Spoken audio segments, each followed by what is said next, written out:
Welcome, everybody. This is our little show, Conspiracy or Not, Here We Come.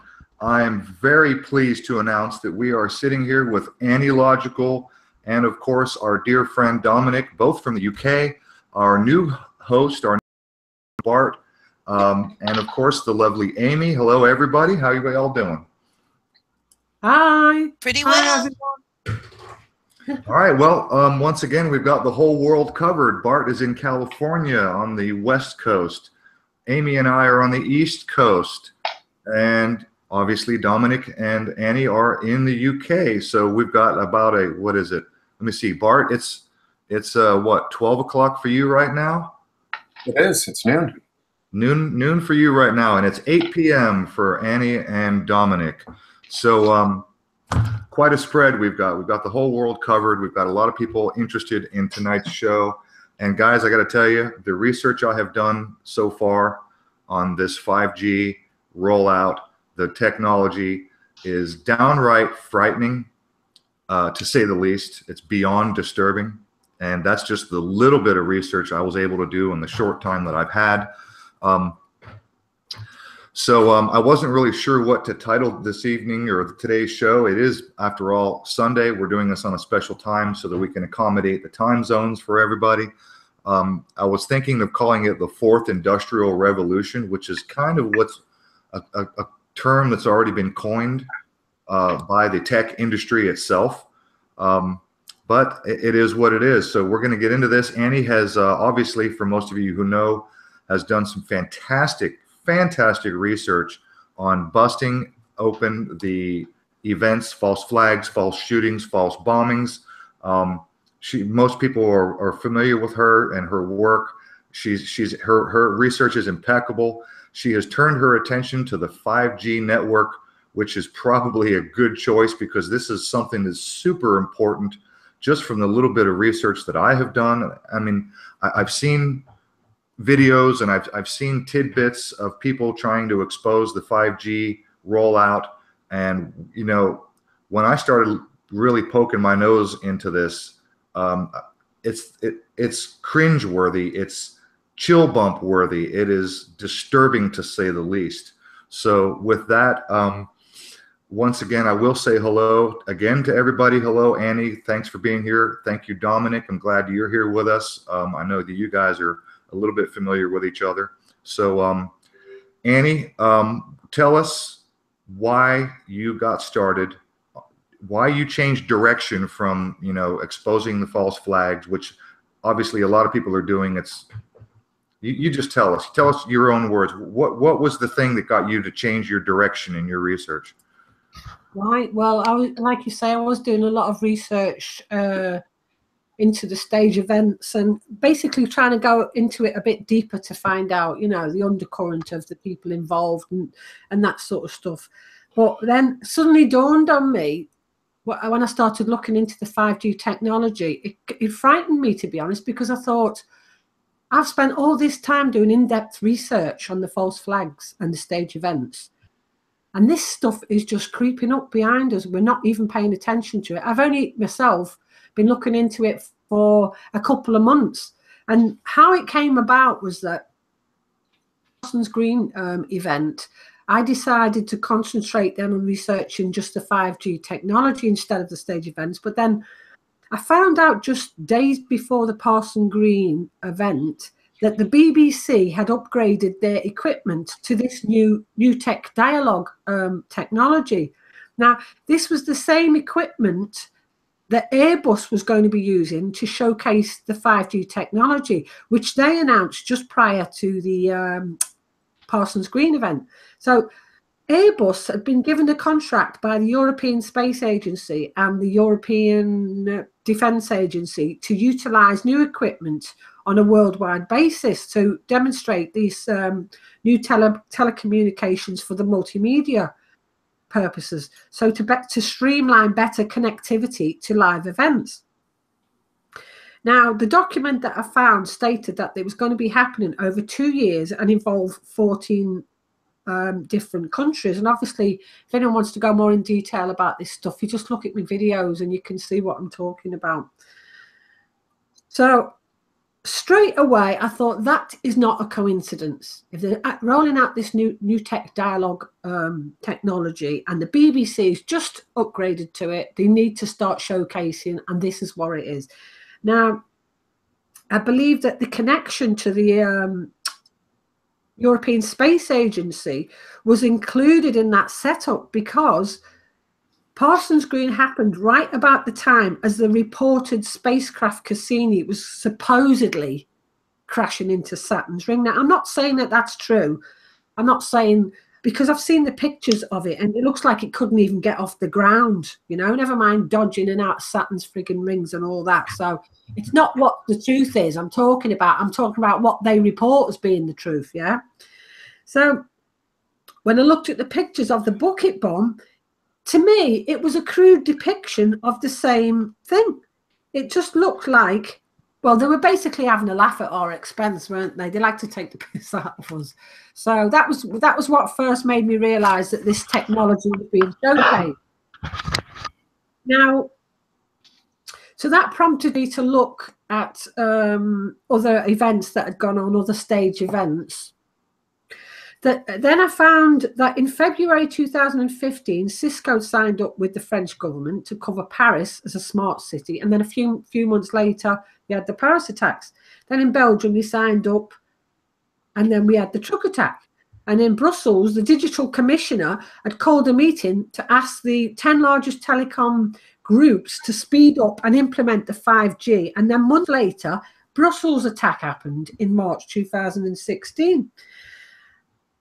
And then in Manchester in July, 2 phone companies announced that they're trialing 5G. Then we've got an stage attack in Manchester.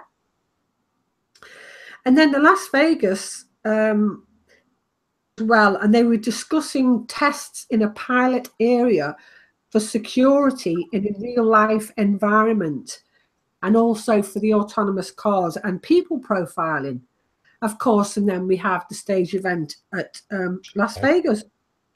So there was also a multimedia involvement quite recently in the UK. Now, there was a Welsh fire that happened, and it was all over the media that, you know, children had died, and this was, you know, everybody was like, oh, this is a terrible, terrible event. So I collaborated with a fellow researcher on that called Carl Sale, and he's got Life Path TV. So I worked on the 5G connection, and he worked on the connections to the people in the house and all the other aspects to it. And he also, you know, found the scam of the GoFundMe accounts and all that. So between us, we established that this was just yet another staged event to test the new equipment for 5G technology.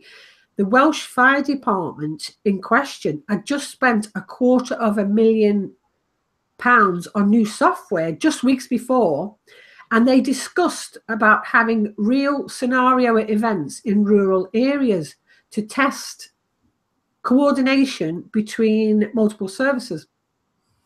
They were also going to attend, well, the head of the Welsh Fire Department, the 5G program. He was due to attend a conference that had been planned for early December, and it's called the Blue Light Innovation. That's it. So it was going to be it's going to be held in London, and it involves all the emergency services. And the itinerary topic reads, hang on, let me just look, providing an update on the program, including the testing of technology being provided and stress testing of the technology to ensure it functions under pressure in remote areas. Now, the future of blue light services was on the agenda of the Public Policy Exchange in October, and the Home Office Programme Director of the Director of Communications, he was due to do a talk at the same event called the Respond Programme, which is it's a multi-agency simulation training program, which is designed to, let me read it, increase the efficiency of operations by practicing on emergency situations in public places, private addresses, and crisis in a ward, which is obviously in our country, a ward is an area. So this blue light... How do they even get that to be legal? How is that even legal that they can do that in emergency, you know, places like hospitals and whatnot? How can they even get away with that? Well, because as far as they're concerned, you know, they're trialing this new equipment, and before it goes live, they've got to do it in these scenarios that mimic real life, you know. So they, as far as they're concerned, you know, this is great. We're just trying out this new equipment. Yeah. Now, this blue light services, forgot what I was saying now.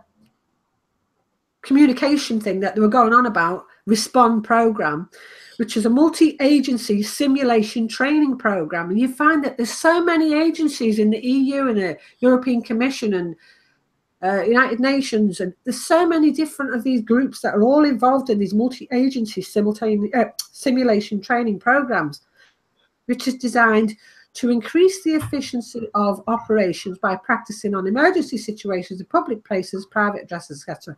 And this blue light event will be attended by central government, heads of many organisations, and heads of many heads of different organisations and governments and politicians, etc., etc. So they've used constantly, if we look, all these false flag events that we've been seeing that have been staged, right? They've been staged to test out this new equipment, but they have to convince the public that they actually are real events, because for them to push this 5G agenda and this technology, they have to have people think, well, we're getting attacked. We need surveillance. We need to be watched. It's for our own security. It's all that problem, reaction, solution stuff. So on one hand, they are creating the events, but on the other, they're using them as propaganda for the purpose of rolling out the 5G technology. So I've got huge concerns about the forthcoming Winter Olympics in South Korea, because they've got the Winter Olympics in South Korea in a place called, I think I've got this right when I say it's called Pyeongchang, which borders North Korea. Yeah. Now, the South Koreans invited the North Koreans to attend this Olympics, even though there was only two athletes who were going to actually be attending. Of course, the North Koreans just ignored it. But the South Koreans, who actually are involved with the Israelis when it comes to creating all this stuff with the 5G, they're going to be using the 5G technology throughout the February Winter Olympics, which leaves it wide open to corruption of that event by the globalists. Because every Olympic Games that we've ever had, they've always given the impression by the media and governments that there's going to be some sort of an attack. So that's completely worrying for me, and especially because the Israelis and the South Koreans are so interlinked. They both declared independence in 1948. They've collaborated together for years on research and development of all this stuff, I think since 1998. So, you know, that's the deal as far as the false flags and the stage events. I'm only sorry that I didn't sort of look into this sooner. I feel a bit bad about the fact that I didn't look into this sooner, because it's such a worrying thing. It's such the way they're pushing it and the way they're making it, you know, people think, oh, this is just the next upgrade of technology. You know, we've had 3 and 4, and this is 5. So I've had so many people say to me, well, 5 5G is just 5 gigahertz, isn't it? And it's like, no, actually, it's No. 5th generation. No. And what it actually means is what we've been used to is we've been used to third and 4th generation, which works on 1 gigahertz to 4 gigahertz. And we know the amount of problems that people, well, they've been documented so many times. There's that thousands and thousands of studies on the problems of this electromagnetic radiation from this. And so the effects of people's health on the ecosystem are, you know, it causes cancers and strokes, heart attack, all the diseases that are life-threatening, and affects animals, insects, and everything. And so this technology, what we've been bombarded with, between 1 gigahertz and 4 gigahertz, we're now going to be facing anything between 4 gigahertz and anything in the hundreds. Now, they're talking about, well, they're basically saying that they're going to utilize, I think it's 24 to 90 gigahertz, sorry, 26 to 90 gigahertz. That's, if they use 90 gigahertz, that's the equivalent of 90 billion electromagnetic waves hitting the body per second. Eesh. Yeah. Now this is the difference between between what we're used to, what we've been using, and what we've been suffering with. 4 billion gigahertz, and now they're talking about 86 billion gigahertz. And also the waves that they actually use are different, because these are different. These are short length pulsed waves, and there's studies that show that this sort of electromagnetic radiation pulsed waves can infect the body easier, and they can have, well, they're going to have disastrous effects on our health. You know, I mean, I just couldn't believe it, that what they're actually going to try and pull off here, you know. And I think it's so important that people realize what this technology is, what it's capable of. And they're trying to say it's purely, you know, it's going to be, it's the latest upgrade. It will mean better connectivity and faster speeds, you know, and we'll have this great thing called the Internet of Things, and we've got this AI, and it's all marvelous. But it's actually a game changer for humanity. And they're talking about autonomous cars and all that, which also spell disaster for humanity, as far as the research that I've been doing goes. So they don't even, this is the problem, they don't even class it as dangerous, because when they first set the standards for research standards for what was safe and what wasn't, they didn't use the non-thermal standards. All they used was the standards for thermal radiation, or they call it ionizing radiation. That's right. So what this is these electromagnetic radiation pulse waves are non-ionizing. And obviously the difference is with thermal radiation is that it heats the body up. So it's like radioactive, like X-rays and things like that. But with this technology, this works in a completely different way. It moves through electromagnetic waves. It moves cells around the body.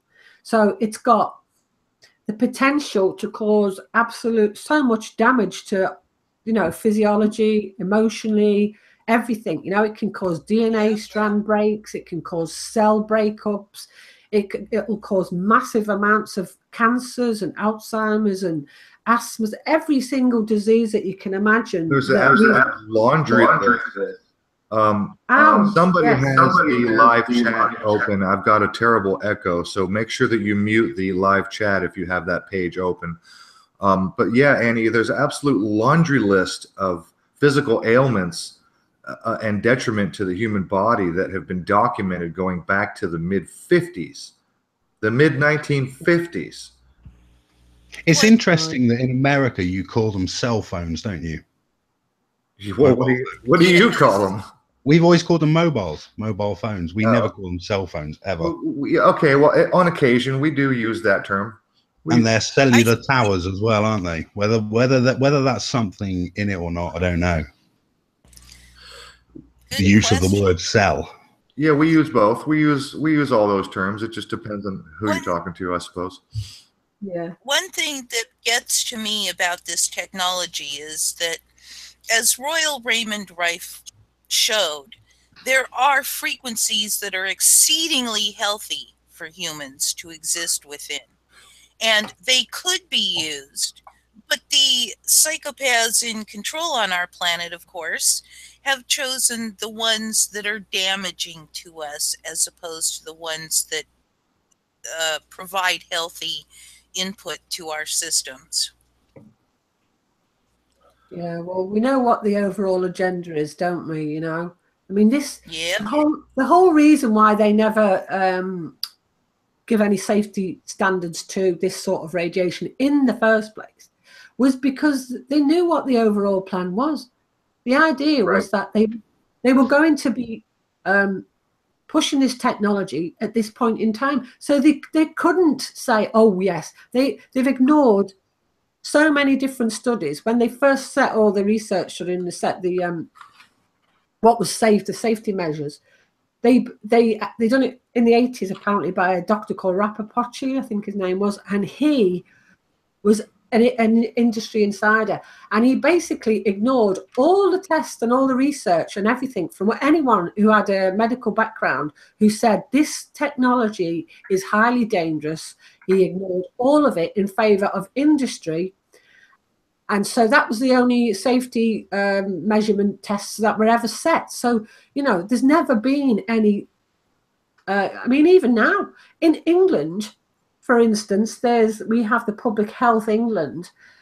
There's no mention whatsoever anywhere of non-ionizing radiation in Public Health England's documents website or anything to do with safety standards. It's just not even mentioned, you know. Well, I'm pretty sure that they're well aware, considering that this technology and the testing that's been done on radio frequencies and how it affects biology is nearly 100 years old.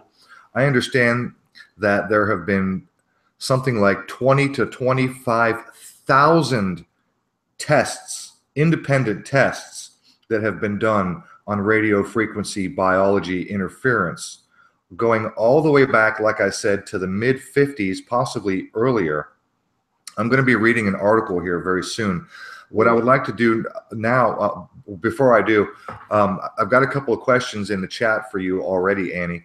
But I just wanted to mention that if you ask any doctor or any medical professional what is the most toxic thing to a human being, most chances you're going to get the answer of lead being one of the most toxic things that people can come in contact with. And of course, there are other things like benzene and mercury that are very... I was going to say radiation. However, considering that lead is one of the most toxic things that humans can come in contact with on a physical level, there have been over time something like under 10,000, almost 10,000 tests on lead and biology. While meantime, there have been more than double, almost 25,000 tests have already, this is so well documented, what EMF, electromagnetic frequency, radio waves, microwaves, the effects that they have on human and animal and plant biology. This is so well documented that I just want to reiterate and pound this into anybody who's listening. If you doubt anything that we are saying here, just go and look. There is a wealth. There's almost 100 years of research that's been done on this stuff. And in a moment, I'm going to read a really creepy and interesting article on what's known as the Russian woodpecker. Before I do, I want to get to a couple of questions that have been tossed at you already, Annie. Sandra Textiera, one of our regular listeners, is wondering what your thoughts are about their success if many of us do not buy into this 5G thing here. So what are your thoughts on their success if many of us don't buy it, if we don't buy this 5G? And now, no, when she says don't buy, Sandra is, just for the record, I'm pretty sure she's from Brazil. Her English it's her second language. When she says that not buy this 5G, I don't know for sure if she means believe, because that's a term that we use in English. I'm not buying that, right? I think I understand what she means. I think she means, no, if we don't use it, if we don't purchase, if we don't, you just say, look, we're not having it. We're not having this technology. We're not having the infrastructure. Shove it up your rectum, and that's it. What would their successes be? So I think they are actually totally dependent on this technology being pushed. They're frantically pushing this technology. You know, it's just like, the worrying thing is, though, Annie, they're not just frantically pushing it. They're creating a demand for it. So people are saying, "Come on, we want 5G. We want 5G." Yep. That's what you were also.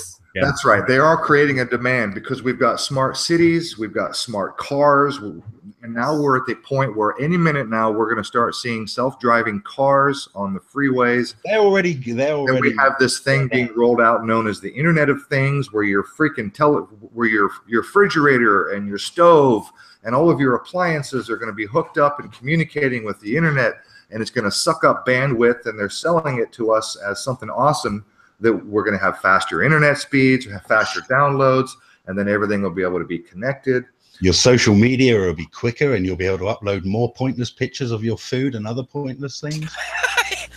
I have never grasped why anyone uploads pictures of their food. Because they're told to, because they think it's the right thing to do, isn't it? I guess. You know, when it comes to this Internet of Things, and a lot of us truthers and you know, researchers have been screaming for years and years about the RFID chips and technology.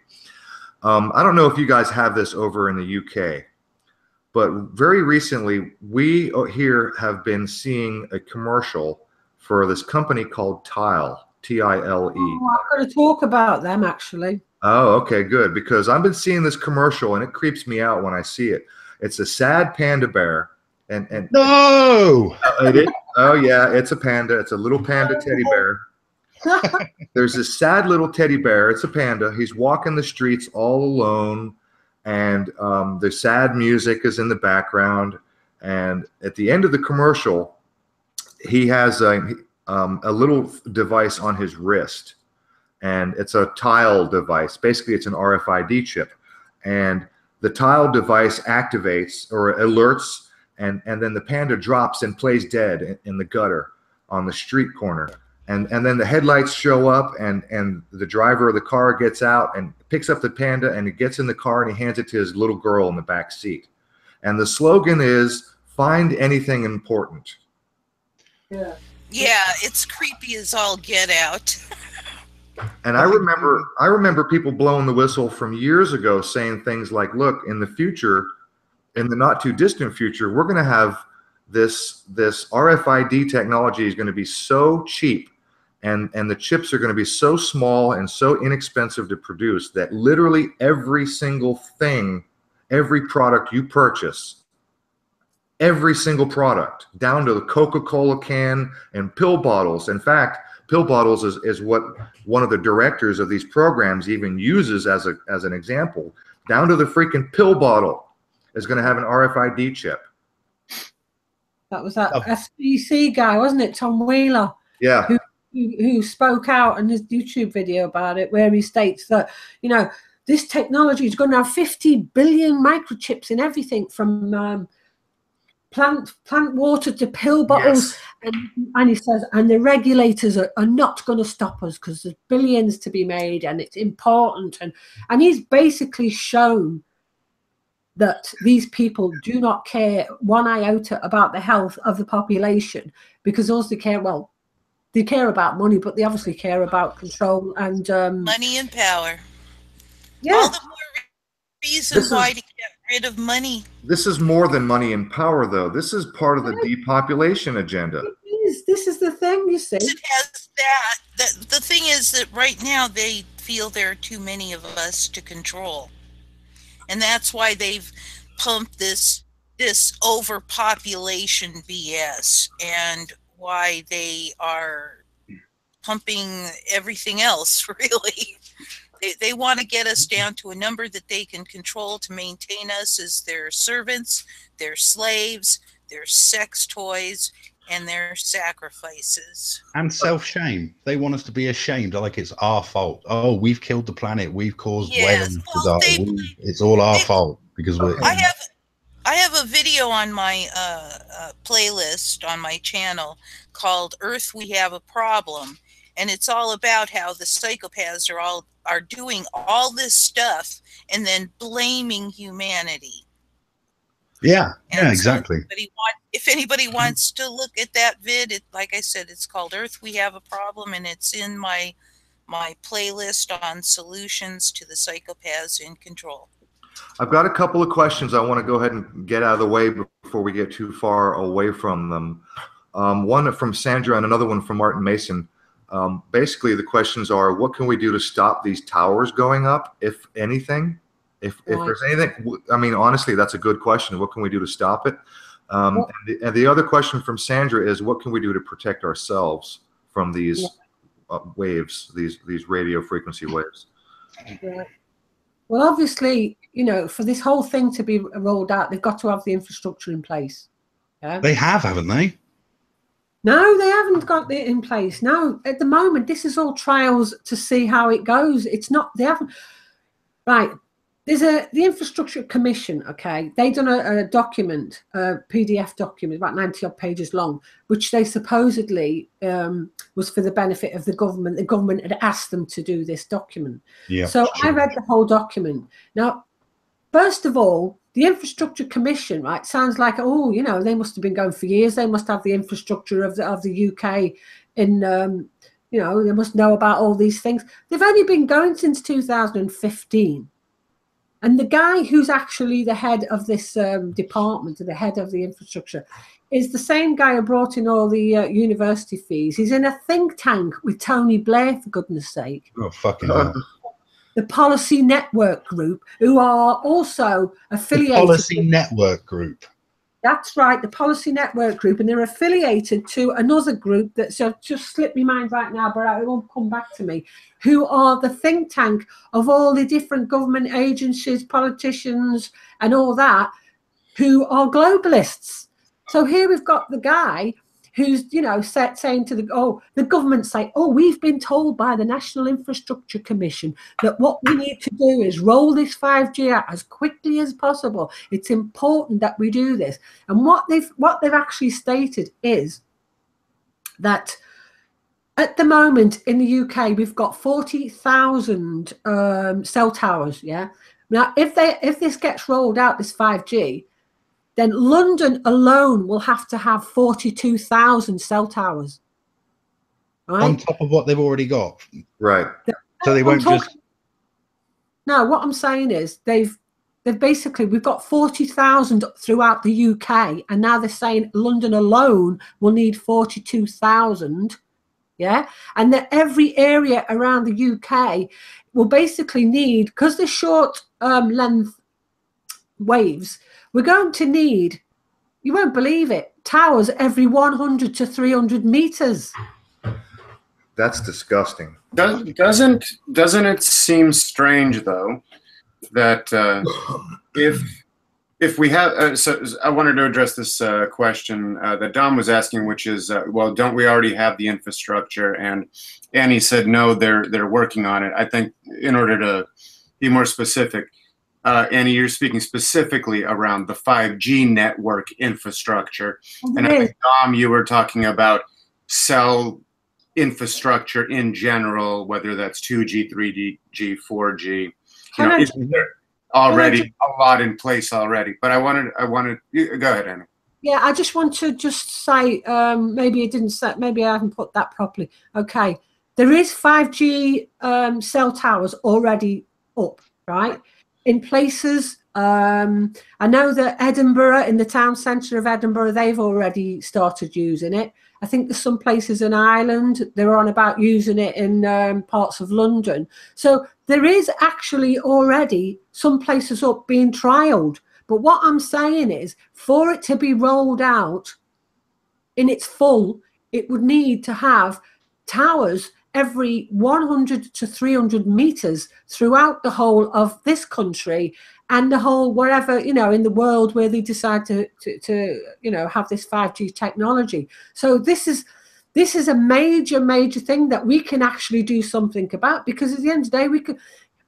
There's a group called In Power, okay, and I've joined the group. You've probably heard of them. So what they've done is they've collaborated together, and they've come up with a file, and it's called a Notice of Liability. So what it actually is a file that we download and we present it to these people in these places who are pushing this technology, and say to them, all right, then, if we're going to have all this infrastructure and these dangerous electromagnetic wave radiation, you need to sign this. I'll contract with you on my level, and you, Mr. Minion in the pissing town hall, you sign this bit of paper that says, if you're going to bring this technology to my door, you sign it to say that you are going to be responsible for any ill health, okay? Your responsibility, sign the paper. And then before you do, we want to have more tests done on the long term, on the physiology of it, generational as well. What happens from, you know, generations are bombarded with this technology where we're actually irradiated everywhere we go all the time. What are the health risks? So we can actually do something about it. But I think the main thing that we need to be doing now is to actually be letting people know what this technology is, because people just do not realize. They just think it's just the next generation technology, nothing to worry about. And even those people who don't believe that there is a global agenda, right? These people who think, oh, you just taught, there's no such a thing, no one wants to see us all off, you know, there's no depopulation agenda.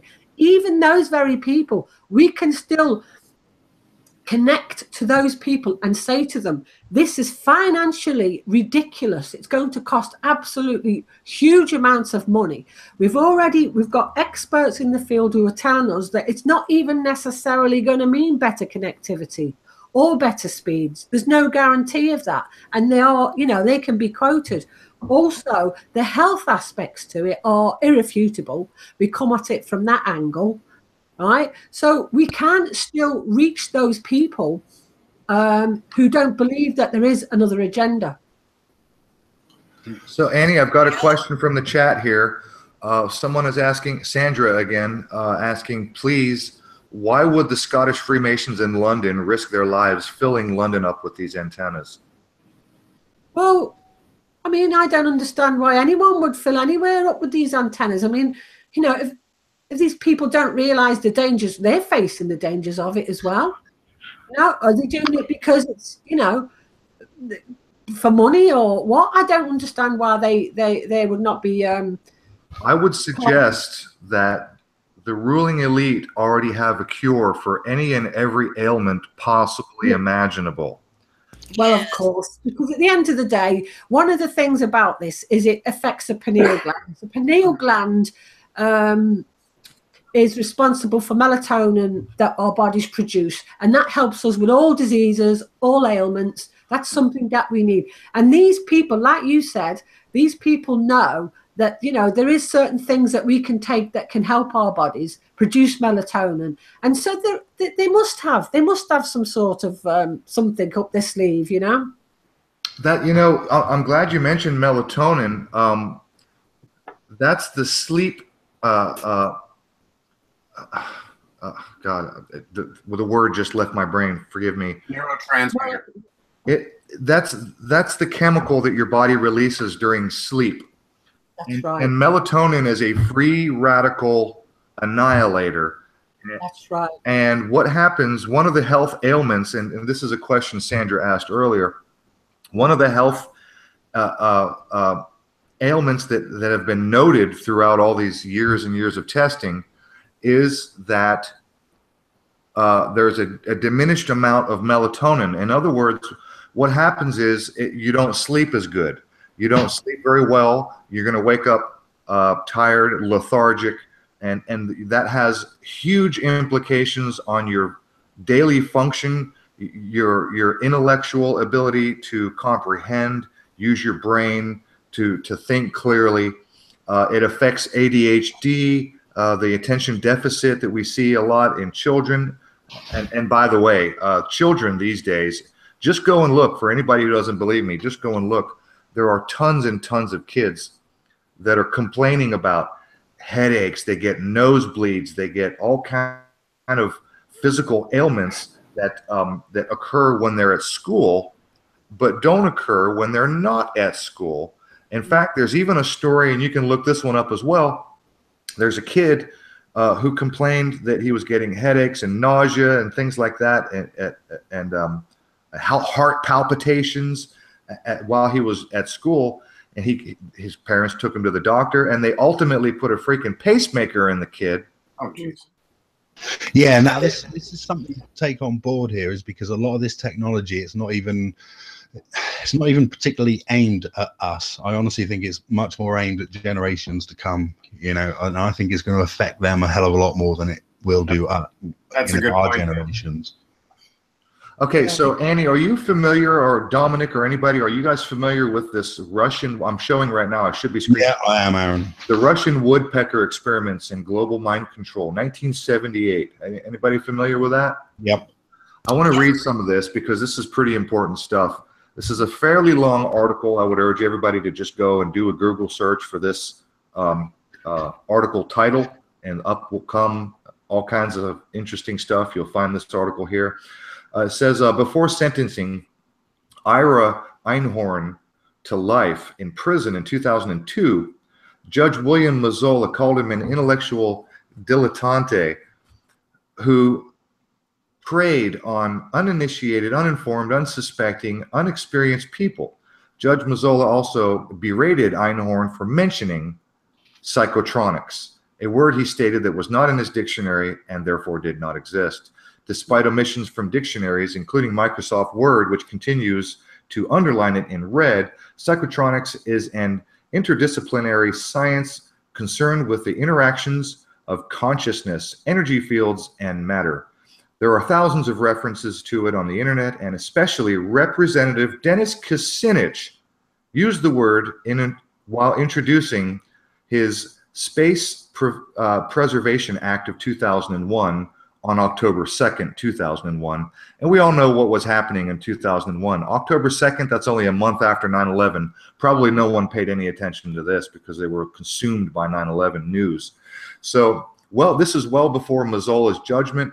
Kucinich described psychotronic devices as weapons that were directed at, quote, directed at individual persons or targeted populations for the purpose of mood management or mind control. And whereas Mazzola seemed to think Einhorn had invented his pseudoscience, in truth, Einhorn was merely one of the first promoters of the potential dangers relatively new technology was posing to the nations on Earth.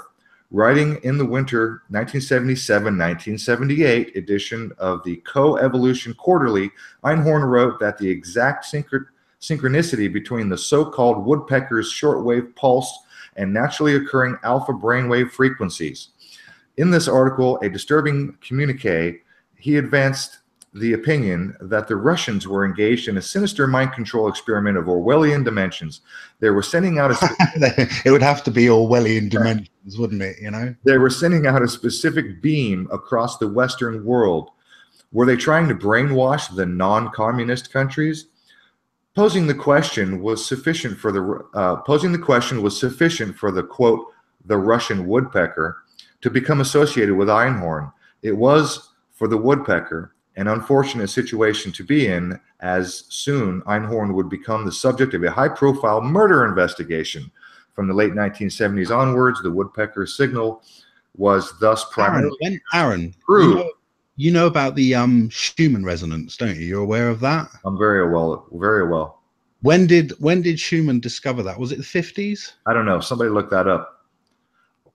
And I know this is kind of long, but let me get through this because there's some really, really creepy and interesting gems of information in this. I'm not going to read the whole thing, but I want to go a couple more paragraphs.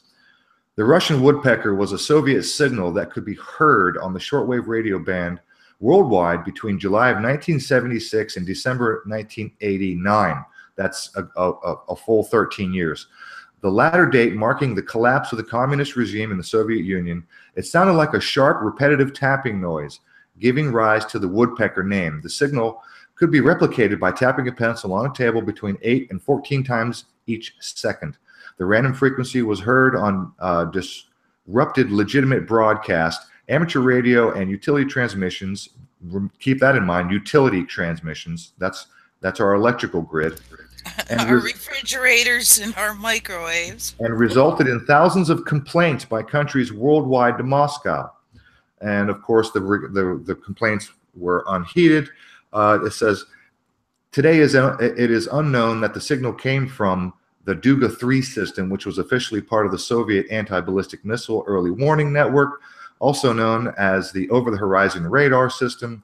And it is this that the Soviet Union post-1989 gave as the official explanation. In principle, it therefore seemed to be a mundane cause and purpose tied in with the Soviets' defense system and not with the global mind control technology. However, through Einhorn's name, though Einhorn's name has become mostly associated with the conspiracy theories of Russian woodpecker, he was not the first to put these thoughts to paper.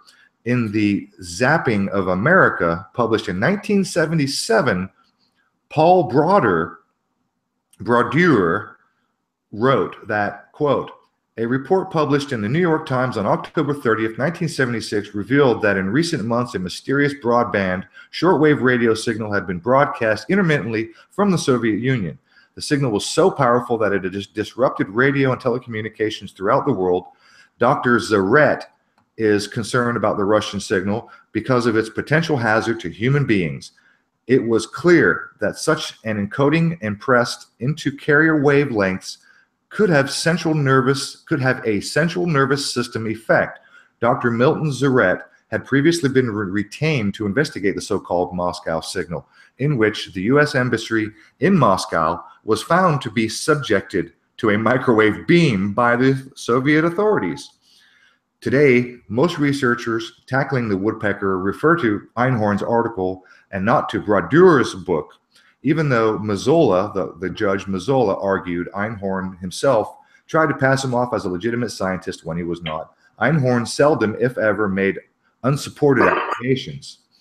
In this instance, he was not merely agreeing with Brodeur, but was also supported by his good friend and former military intelligence officer, Lieutenant Colonel Thomas Bearden, USAF retired, who, in retrospect, correctly claimed this signal emanated from the Soviet Union and had been traced to an installation in the cities of Riga and Gomel near Chernobyl. He added that it was emanating from a Tesla generator and even claimed that the signal was responsible for weather modification wars covertly waged upon the unsuspecting United States citizenry by the wily and unscrupulous Russians. Specifically, he held the machine to be responsible for a drought in the western states, which ostensibly caused severe effects in farming and the economy in 1976. As far as conspiracy theories go, Bearden went beyond the scope of Einhorn. Now, this is a new type of warfare. Alan Dulles. Since that time, a whole list of PhDs has added their support for such conclusions. David Brinkley testified about the woodpecker signal on NBC Magazine, broadcast in July 18th, 1981.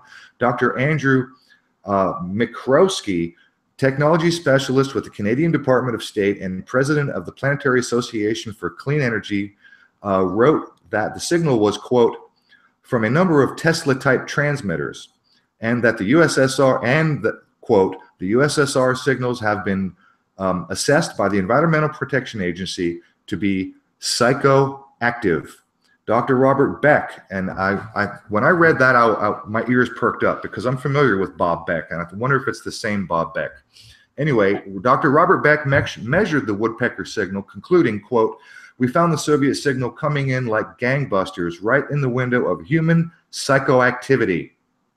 Alas, the true purpose of the woodpecker remains a subject of speculation, largely because of public mind.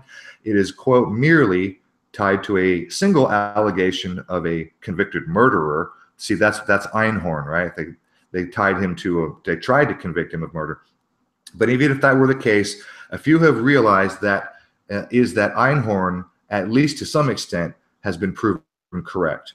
In April 1953, CIA Allen Dulles gave a lecture at Princeton University detailing Soviet developments in the field of mind control. He stated that they were out to control the mind of free men, both individually and collectively. He argued that brainwashing had effectively enabled the Soviets to tamper with the mind until it became a, quote, a phonograph playing a disc put on its spindle by an outside genius over which it has no control. With this control now in place, Dulles proclaimed that the Cold War was moving into a new era of psychological warfare, which Dulles characterized as the battle for men's minds. Quote, we might call it in its new form, brain warfare. His sentiments were echoed in 1955 when KGB chief Lavrenti Biera Dulles, Lavrenti Biera, Dulles's Soviet counterpart stated that, quote, there will never be an atomic war, for Russia will have subjected all of their enemies. In the 1970s, some of the secret war for our mind was exposed in a number of congressional inquiries, but most commentators seem to believe or accept that everything stopped, and largely that, from the little information that had not been destroyed prior to the investigation began, it had been unsuccessful. Though the latter might have been the case in the mid-1970s, it is definitely clear it did not end. Now, pardon me, but I'm going to read a little bit further. In 1984, Dr. Ross Aday, and by the way, guys, just do a Google search for Dr. Ross Aday and see what comes up. Chief of research at the Patisse Memorial Veterans Hospital in Loma Linda, California, obtained from Soviet colleagues what is known as, quote, a mini woodpecker transmitter, labeled the Leda, and apparently developed by Lev Rabichev and his colleagues in the Soviet Armenia. The Leda operated on a frequency of 40 megahertz and bombarded the brain with low-frequency radio waves. It was used experimentally by the Russians as a, quote, a replacement for tranquilizers and their unwanted side effects. The pulse radio waves were said to, quote, stimulate the brain's own electromagnetic current and produce a trance-like state. Aday had obtained a copy of the Russian language manual describing use of the mini woodpecker, which said it was a, quote, distant pulse treatment apparatus for psychological problems, including sleeplessness, hypertension, and neurotic disturbances. Interestingly, when the Associated Press reported on Aday's scoop, it concluded that the Leda, quote, the Leda may have been the forerunner for a device that is presently bombarding Europe and the United States with very powerful waves. An interesting conclusion and a direct reference to the big woodpecker. Leda had not been approved for use with humans in the U.S., though it was known that the Russians had done so since at least 1960, according to Aday. This meant that they had ample time to build a bigger version. Officially unable to test it on humans, Aday said he had put a cat in a box and turned on the Leda. Quote, within a matter of 2 or 3 minutes, it is sitting there very quietly. It stays almost as though it were transfixed, he said.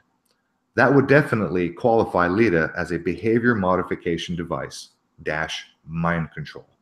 Now, I could go on and read this article a little bit further, and what I'll do is I'll scroll slowly, so anybody who wants to pause this video and read the rest of it. Very interesting, very creepy, very telling stuff happening with the Yes, indeed. They've known about this for a very, very long time. This has been well documented, well tested, well understood. So everything that we're describing, everything that Annie is talking about it's not new. It is not misunderstood. This is well documented stuff. So any comments, you guys? Go ahead and take it from here. Yeah, I was just going to say that the Americans actually used the same techniques in Iraq. That's right. That's right. They did. Yep. In the 90s, when the Q-80s voice to skull technology. They played that song, didn't they? The dinosaur song, Barney the dinosaur. Barney. No, they impregnate. They will use the voice to skull technology, and they broadcast into the minds of the Iraqi soldiers that Allah tells them to put their guns down or something like that. Right, they did, and all the Iraqis all surrendered en masse. They basically, it's called brain entrainment, where they can use these pulse waves and just, you know, make you think anything. So I know it was it happened in America in the Kuwait, but also, do you remember there was an incident where there was a village where a lot of the young male guys were, for some reason, committing suicide and hanging themselves, and they could never figure out why, because these young people, they weren't depressed or had, you know. Was that Bridgend in Wales? Was that Bridgend, Wales? Yeah, and all these youngsters were all like hanging themselves, and I actually believe that was that technology being tested, to be honest. There is a HARP. There's also a HARP in Wales, isn't there? There's a HARP facility in Wales. Yeah, there's at least 23 facilities with HARP capabilities around the globe. Because I was thinking when Annie was saying about for 5G, they're going to want a tower every 300 meters. Well, that's going to create any town or any city or any area where there's a lot of people living is going to be living under a network of that. And it's going to be very similar to what a HARP facility is, isn't it? A concentration of antennas. Well, these are going to be, they're calling them small cell towers, okay? So they might be 3 foot high, 4 foot high, you know? So they'll have these 3 to 4 foot high and small cell towers spaced, you know, 300 meters apart everywhere. So there will be no escaping from it. It will just be constant barrage, you know? Mm-hmm. Yeah, here's the point I was trying to get across is this is sort of bucking the trend of technology in some ways. So often when things become more powerful, so if these transmitters are more powerful, then you would think, then you could actually put more distance between them and make them sparse if they're indeed more powerful. Except they're getting more powerful and more densely packed. Yeah. So it's a double whammy. Yeah, because it's a short wave. Mm-hmm. Apparently, there's a woman called Susan Clark, and she's done extensive work on 5G, and she said that they've got 15 wavelengths. 10 of them are millimeter wavelengths that will penetrate the body at between 1/2 inch to 1 inch. 4 of them are penetrate the body between 2 inches and 4 inches, and 1 of them penetrates the body at 20 inches. Mm-hmm. Every part of the body covered, you know, from the cellular level to the brain, eyes, skin, cells, everything. You know, it's so dangerous. It's unbelievable how dangerous it actually is. I've been working on a sort of obscure angle on this, but I think once I put it on your radar, it'll give you all some interesting avenues to research. I came across several videos by a doctor out of England named Christopher Exley, and he is a specialist on aluminum or aluminium, as you folks say over there. And what I'll try to tell the story as quickly as possible. It's that aluminum, he says that we're living in the aluminum age, because up until we figured out how to separate aluminum from the crust, it's been locked up in the Earth's crust, along with silicon, carbon, oxygen, and aluminum. I think are the 4 elements that sort of been contained. But it seems like aluminum has had very little to do with biological processes. But now that we've freed it up and used it in so many industries, and it's so readily available and so cheap, and it's been prolific, used on the micro level, from straight aluminum to aluminum based salts. It's in vaccines. It's in you name it. trace bits of aluminum are what are called available. And so the body's been taking up aluminum through various means of exposure to it. So now the average human being has several atoms of aluminum inside of every cell. Okay, here's what I'm doing. I'm connecting these two things. If they're doing microwave towers, these towers that are sending out microwaves, and everybody has aluminum in their bodies that shouldn't be there, well, let me say it like this. What's the thing that you're not supposed to put in the microwave? Aluminum. Yeah. Exactly. That's why it's in the chemtrails. That's why it's in the atmosphere. That's why it's in our bodies, because the strontium and barium that's in the chemtrails that we end up in our bodies, it soaks up radiation, and same as the metallic particles that we have. They eventually make their way through the brain barrier into the brain. This helps them to use brain entrainment easier methods. So all of this stuff that we're getting bombarded with, it's all down to this technology, because this will be, you know, the icing on their cake. So this is all, you're right about that. It is all connected. Even I would say it's not only aluminum. I'm just focusing on aluminum because that's what led to my connection. But now I'm thinking every single metal that is in our bodies that is not part of the natural matrix of human bodies. Matrix is a bad word there, but the normal composition of what a human body needs. We have, and also I would say in the pharmaceutical drugs, like how many people are on lithium? Well, lithium is a metal. And then not to mention, to extend it just a little bit further, our bones, we don't often think of it this way, but our bones are made of calcium. Calcium, if you look on the periodic table of elements, calcium is a metal. Yes, I was going to say that calcium is a metal. Absolutely. Yeah, so they utilised all these different things in the chemtrails and everything. And I looked at a research document, and it stated that they'd done this research on fluoride water, and they basically done this test on, I think it was 11 deceased people. And what they found was that they were trying to do a link between electromagnetic radiation, how it affects the body, and the fluoride. And then what they found with these people is more or less mirrored with the fluoride as with the electromagnetic radiation, in that they've done this test on these 11 deceased people, and they found it accumulated in the pineal gland, whereas the surrounding tissue, bone and skin and cells and everything, there was 4 times more fluoride in the pineal gland than there was in the skin and the tissue surrounding it. So, and obviously other, you know, what fluoride does to the body is very similar. It makes me wonder whether even putting the fluoride into the water and into people's bodies was a precursor for them to see how this electromagnetic radiation would affect us. Oh yeah. Yep.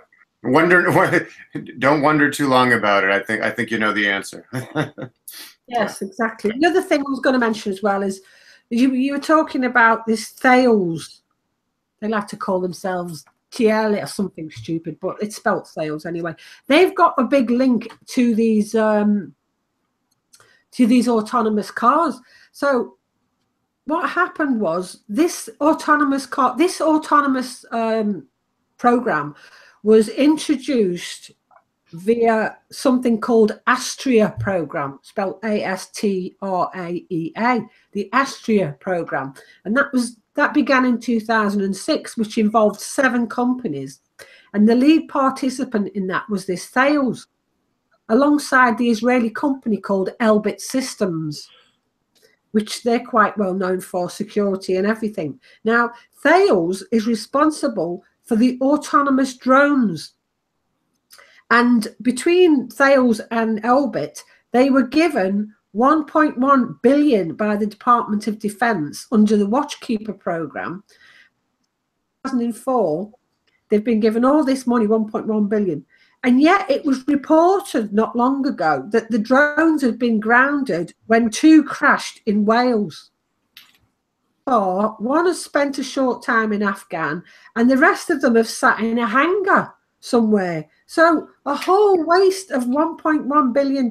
And this is the same company that are at the forefront of these autonomous cars. I just want to talk about autonomous cars for a second. What I was going to say is we're being told that this autonomous cars is great for, it stops car accidents, and it's going to be great for people. And that was one of the things about the false flags as well. If you noticed, a lot of these false flags, they use cars or vans or trucks. Yeah, it's all part of the agenda, because they know they wanted to push this technology of autonomous cars. But I've looked into the effects of autonomous cars. They're going to be relying on really powerful radar systems. I think the preferred frequency seems to be 77 gigahertz. So the radiation will have to be at significant levels to detect like small moving objects on landscapes. 77 gigahertz is part of the spectrum that is absorbed by the skin. So it'll affect us in a physiological way. We'll be inside the car at close range, So you're going to be sat in what's basically a Faraday cage with this transmitting radiation right in your face, and the car is going to have at least 10 radars and sensors on the outside, spewing this radiation in all directions. It's apparently it's 250 meters in the long distance, and I can't remember what it is in the short, but anyway, I know it's like the front, the back, and both sides of the car are going to be spewing this radiation in all directions. Can you imagine it? Thousands and thousands of cars spewing this radiation out. And not only that, ghastly. They talk about this smart cars as if it's great, and obviously they're going to have smart bloody cameras and everything. So they'll actually know where you're going, when you're going, who you're going with. And also, it came to my mind as well that if this 5G technology did come into play and the surveillance was such that they could, everything you talked about, anybody out there who decided that they didn't like the system did even talk or even maybe think about it, what's to stop them? Door locked, off you go, straight to the internment camp. It's actually easier than that. Again, I've got an echo, guys, so somebody's going to have to mute their... Is it you? I think it's you. He's blaming someone else. And it's Why do you have to mute what? Well, mute the mic. No. If you have a tab open and you happen to be watching the live stream on my channel at the moment, then you'll get feedback. That's for people on the panel. There's a shocking interview series / report put out by... Shocking to who? Deborah Tavares, Tavares. For anybody who's interested, go just look up Deborah Tavares. She did some really interesting and surprising interviews on Jeff Rent's radio network. And she was talking about how, among other things, besides 2 things. One is implants during medical procedures, like standard medical procedures, particularly like plastic surgery procedures, and even dental procedures, that you are being injected with chips. Okay. In fact, they did a study where they went around and checked people for microchips to see how many people were chipped, and they found something like 30% of the people that they covered them on were in their dental work. Yeah. Yeah. So for anybody going into the hospital for any kind of procedure, I would caution you strongly to be aware of this. The other thing that she talked about was that, we've heard like the automobile recall. Like right now, GM is recalling, 30 million vehicles for various reasons, ostensibly to fix, I don't know, airbags or whatever, whatever problem they may be having. And while your vehicle is in the shop during the recall, it gets a massive upgrade on its entire computer system and sensor system. So, like as Annie was saying, you're inside of a Faraday cage, you're inside of a vehicle, you're bombarded with these signals that your car is now capable of producing. And at the same time that they can have and do crash these vehicles on purpose. So, if you get out of, just think Michael Hastings, if you get out of line, yeah. You remember we all remember what Aaron Russo warned us about many years ago, that, the Rockefeller plan to chip everybody. And if you get out of line, they just turn off your chip. Well, they're going to make your car crash. Yeah. And on that note, before I shut up, there was a news headline yesterday morning, or maybe it was this morning, I can't remember. Another Las Vegas shooting survivor is now dead from a head-on or a car crash in southern Nevada. So what is that, 5 or 6 now that have been bumped off? Inordinate percentage. Right. Bucks probability, but greatly.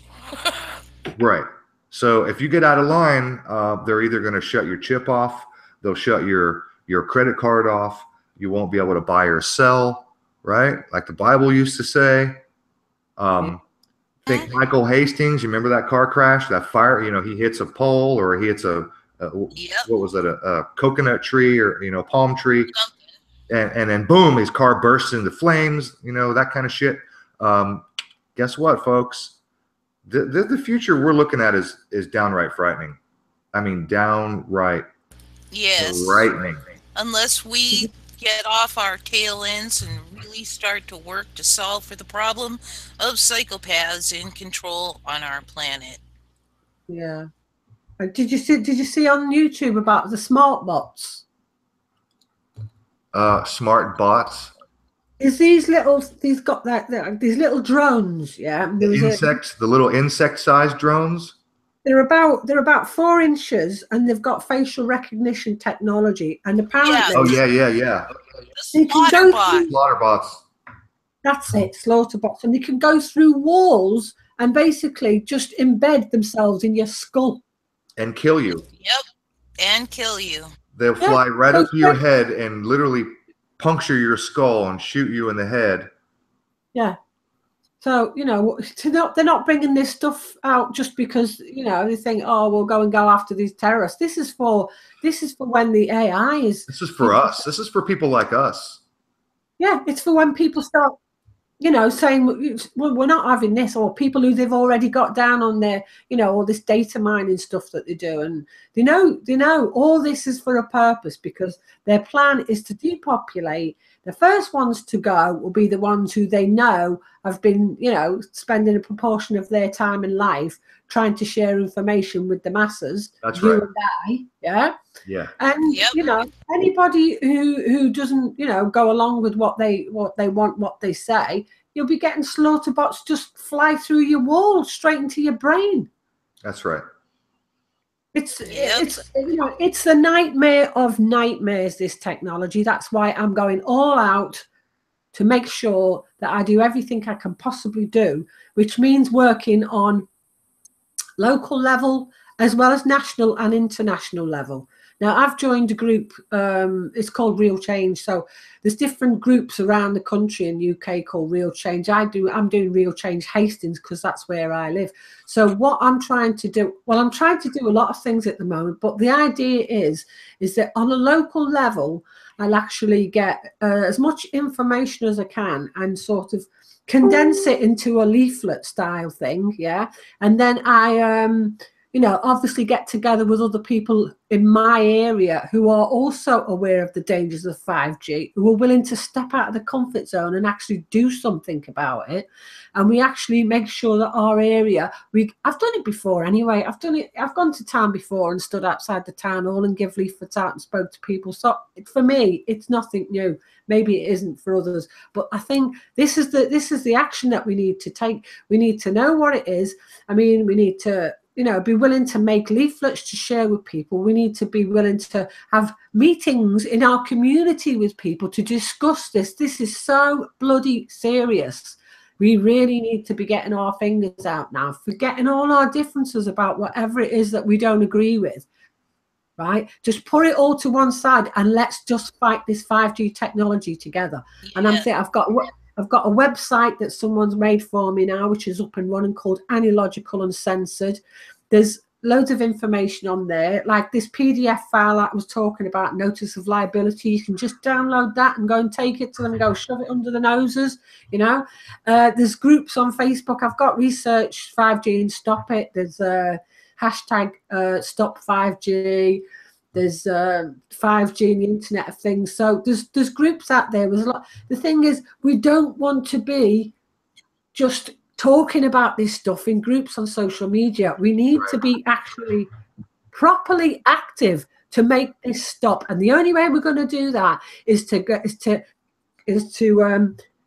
contact people within our own communities, talk to people, do whatever you can to get that information out there. Because like you say, they are pushing this as if it's, oh, this is something we don't want to be left behind with this, you know, because this is the next upgrade and we really do need all this stuff. We don't need any of this stuff. In fact, all of this Internet of Things is the most ridiculous thing you can ever imagine. People working full-time can't afford to be upgrading their bloody fridges and the washing machines and the freezers. Right. People can't afford to replace. If you're working full-time and your fridge breaks down, you're screwed. That's it. That's all your finances screwed, because you haven't got money. That's why we have insurance, because we can't afford to replace these big bulky items. They're too expensive. So for them to think that we are all, we're all suddenly going to replace everything that we've got so we can watch our Internet of Things fridge and we can watch the bleeding milk go off on the other side of the world. We don't need that. We don't need this technology. It's not for our benefit. We're being brainwashed into thinking this is all for our benefit. But the reality is we don't need the Internet of Things, okay? We don't need to even be using this 5G technology. Like, there's two guys who are experts in the mobile and data industry. One's name's Nick Hunn, he's worth looking into, and another one's called Professor William Webb. And they have both come out and said that even the 5G technology is no panacea for connectivity or faster speeds. There's no guarantee that it could even produce that. So we're being sold this, bullshit technology under these false pretenses. So when we can let people realize that the costing of it as well, because once, we're getting a lot of funding right now from the EU. The EU is heavily involved in all of this, these different commissions and groups who are pushing this technology and doing all these testing and all that. It's all part and part of the same groups of people, the globalists, okay, who have all these different groups that they've got, these alphabet groups that the government claim, they haven't got our best interest at heart whatsoever. In fact, if you look at all the companies who are involved in the actual technology, the CIA's behind most of it anyway. They're at the helm of the 5G technology. They've got a venture capitalist company, and it's called InQtel.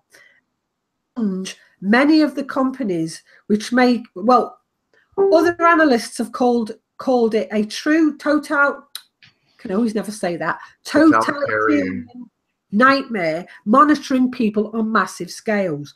They fund companies using taxpayers' money that produce everything from nanotechnology, embedded systems, microchips, wireless sensors, radio frequency, software, hardware. you know, they brag about being able to monitor anyone, anywhere. And they're using taxpayers' money in a classified budget. And they're basically investing in all the companies who are going to be profiting from this technology, you know? And the same companies who collect all the data on social media and everything, they are heavily, heavily involved in it. So I was going to talk about this this David Petraeus guy. He was the director of the CIA. Right now, when when he was the director of the CIA, he was the guy paying the checks when there was a company there was a PR company in the UK, and they were called Bell Pottinger, and they were the director of the CIA paid this company £500 million or dollars, whatever, to falsify ISIS-related videos for distribution. Now, do you remember the ones we used to see on the media where they got all the orange like suits on? And yes, the beheadings. Hold on. What you've got to bear in mind at this point is not just 5G. This goes across the whole internet. When you talk about the internet is a military outfit. It's a military operation from its very outset. It's always been controlled by the military. Yeah. Everyone's got to understand that for starters. Yeah, right. Very true. So obviously they're going to be, well, the internet would. Oh, that's me echoing. Good. Hang on a minute. Check your tabs. Have you got the chat open? Yes. Right, is that better? Just mute the video on the chat tab. Yes, that's better. Yeah, I've done that. Right, so I was going to say, yeah, obviously, because when the AI comes in, the internet will be the all-encompassing thing of everything, you know, and then, you know, it'll be artificial intelligence that dictates everything. So when they decide that someone needs to be killed, no one will be held responsible because it won't be a person deciding it, will it? It will be artificial intelligence. So when it comes to the point where, obviously, if it came to the point where they wanted to kill the public, because like if someone said to a soldier, you need to go and kill these people because they don't like our system, so therefore they're not worthy human beings to have life, the soldier's maybe going to go, well, I don't think I can do that because that's just wrong, you know. If you've got a bot doing it, an artificial intelligence robot doing it, they're just going to have targets of people and off they go. But anyway, getting back to this David Petraeus guy, he is now the vice president of a UK think tank called the Royal United Services Institute. Yeah, really? It's the oldest think tank in the world, which is this is the same think tank that dictates the events that the media. The stage events occur. This is the think tank that gives the information that the media needs to tell the people about what has occurred. So we've got the same person. Is that like the UK version of the CFR? These have been going from the 1800s. This is the oldest. They're the ones that are writing the script. Yeah. And this guy is the vice president of this think tank. Now, Petraeus, he also became director of a security company called Optiv, which sponsored the Black Hat USA events, which is a security event that they hold at the Mandalay Bay Hotel in Las Vegas. So just months before Las Vegas happened, this Petraeus guy's company sponsors this event. They hold it at the Mandalay Bay Hotel, yeah, and the next minute, a couple of months later, you've got the Mandalay Bay event. They're all are completely. I just wanted to read something that this guy said because it's really important. Hang on, let me find it. It says he made a speech in 2012 when he was the director of the CIA. And he's at a speech, and he mentions the applications developed by the IQT, this financial arm of the CIA. And he says, IQT will enable a global network of intelligence, and that items of interest will be located, identified, monitored, and remotely controlled through technology such as radio frequency identification centers, tiny embedded servers that will provide persistent monitoring of anyone, anywhere that they choose. So when they talk about items of interest, they're talking about people, right? That's the word. They wouldn't say afterwards, oh, we can find, you know, identify anyone, anywhere that they choose. He then brags about IQT allowing them to collect all the analysis off the social media feeds. Yeah. Thanks them for being diabolically clever and helping keeping the American intelligence community at the forefront of the global innovation that is 5G. Wow. So there you go. You've got a CIA venture capitalist company. They've been looked into because they a lot of the money that they've invested in all these different companies, they've made themselves directors of these companies. So they are basically using your taxpayers' money to create all this technology for which they stand to gain a load of money. Yeah. And they openly come out and say it. I mean, it's unbelievable, you know. Wasn't it the CIA that took all of Tesla's papers when he died? That was, yeah. I think that was the FBI. Yeah, and Tesla also proposed like a world wireless system. I think he was talking about. Well, what happened was about 1943, that technology was taken, but then the MIT was tasked to analyze it.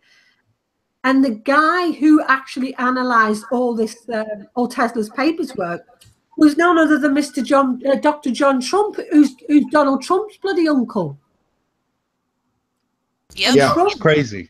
Well, wait. Donald Trump's uncle? Are you talking John Trump? Donald Trump's uncle was involved with stealing the Tesla information. Yeah. Oh, yeah, that's what I was going to say. Yeah, that guy. His name was John Trump. He was a he was a physicist and electrical engineer at MIT. He was the guy that the FBI called to go over and filter through Tesla's paper and his material. When Tesla died, the FBI showed up and confiscated everything that Tesla had. And who did they call? They called John Trump. That's right. Yeah, and even it's been reported that Donald Trump, actually stated that his uncle said the technology that they're going to have in the future will make for a really scary world. Well, you're right on that score, aren't you? The other thing is, there's other agencies that are involved. Did I mention the University of Surrey? First of all, there's the Horizon 2020, which is a European initiative. They've been funding a lot of the testing of the 5G. And they're basically what the government's more or less saying now, because I've looked at some of these Lord this and Lord that and idiots like this, and they're basically saying that there's clauses and amendments so that we will not be able to leave Europe, you know, as part of this Brexit deal. So we're going to be part of the EU energy market. And, you know, many of these European alphabet agencies like Horizon 2020, they're funding all this FG research.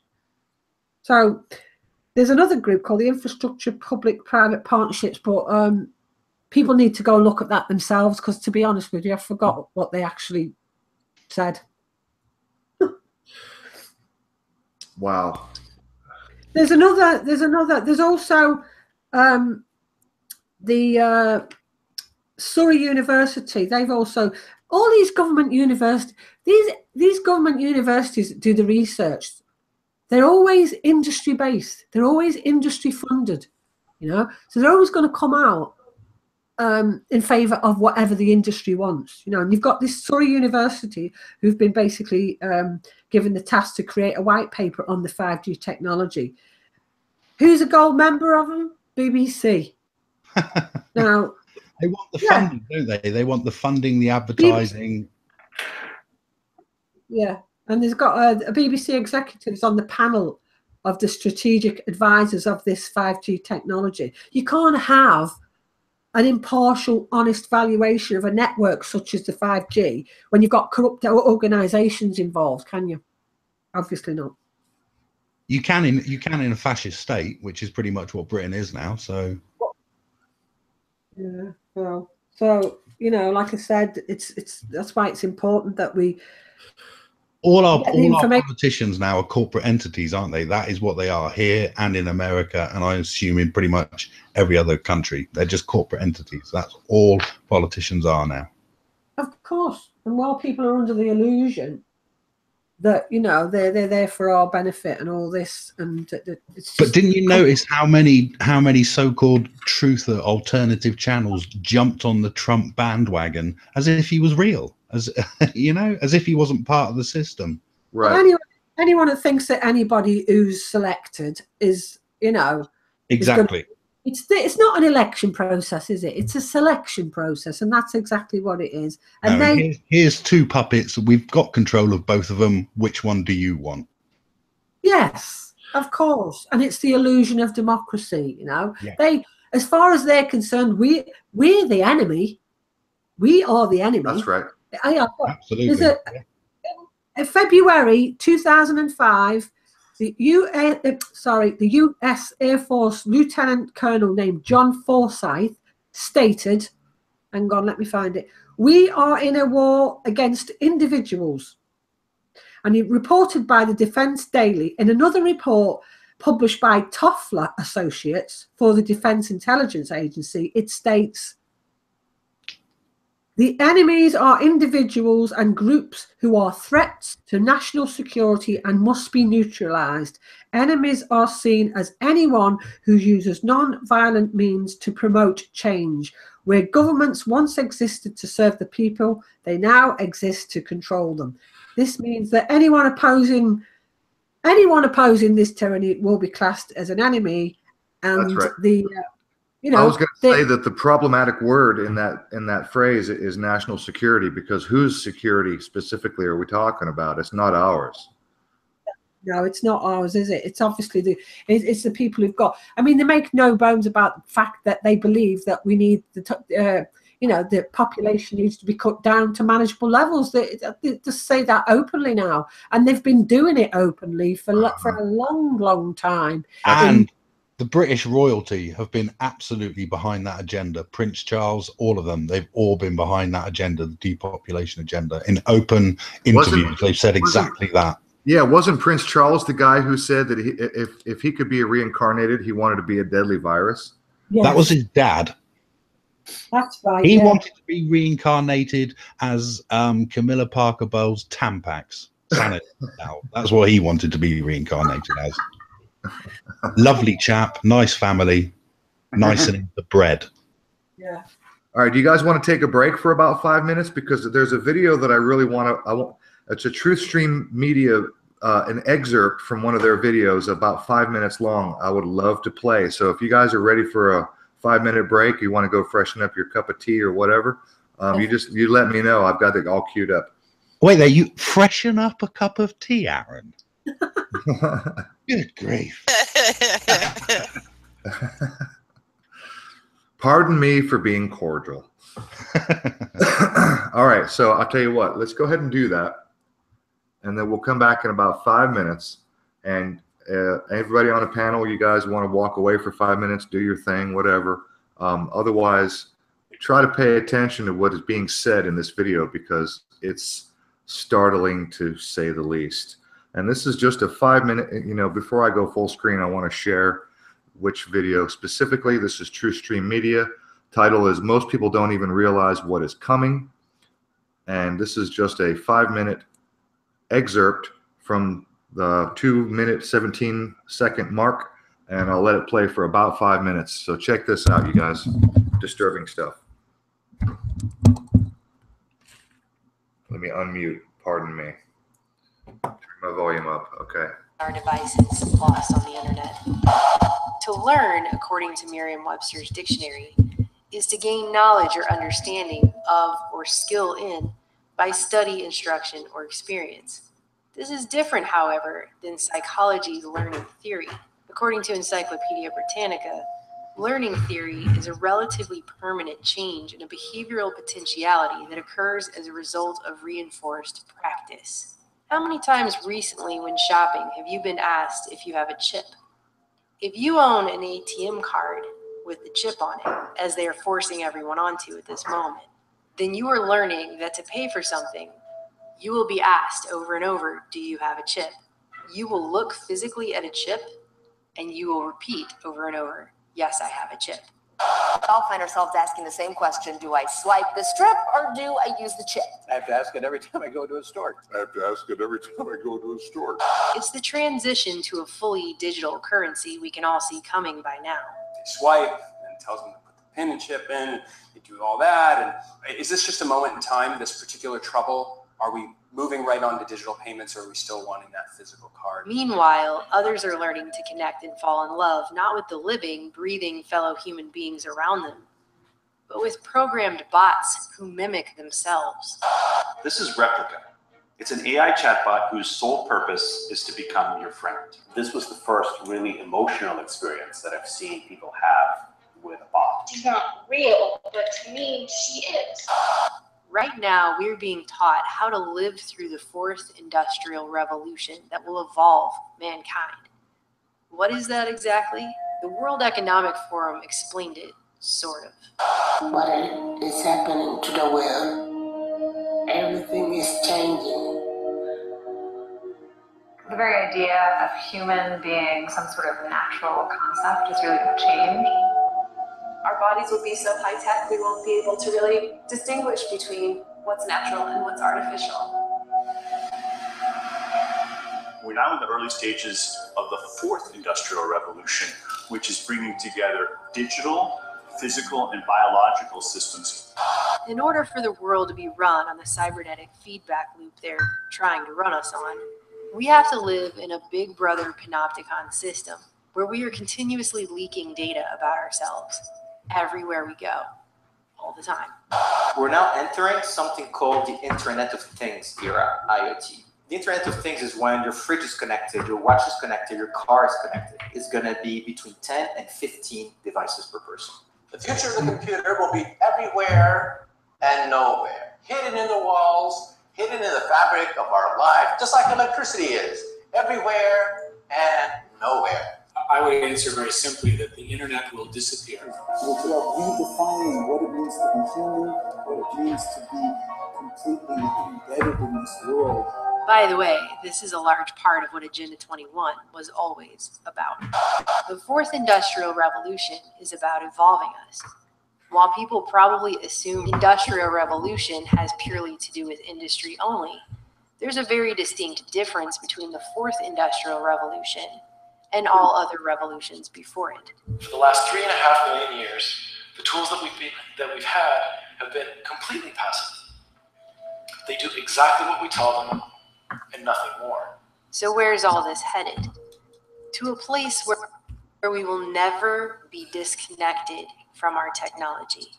The internet there'll be so many IP addresses because of IPv6, so many devices, sensors, things that you're wearing, things that you're interacting with, that you won't even sense it. It'll be part of your presence all the time. In fact, wallpaper will be so cheap that when you put up wallpaper, it'll be intelligent. Wallpaper will be as intelligent as your computer today. In the future, you'll go up to the wall screen and you'll say, mirror, mirror on the wall. Who's available tonight? To coincide with the omnipresent 5G smart grid, which is set to touch all corners of the globe. Yes, 5G will connect the internet of everything. If something can be connected, it will be connected in a 5G world. Hundreds of billions of microchips connected in products from pill bottles to plant waterers, requiring massive deployment of small cells. We won't wait for the standards. We must reject the notion that the 5G future will be the sole provenance of urban areas. 5G revolution will touch all corners of our country. Telecoms are proudly spending over $1 billion to build what they call a world brain to centralize our data. They are talking about building a global brain in the beginning in 2018, and your cell phone is part of it. The mobile phone industry is the backbone of the global brain that is being put together.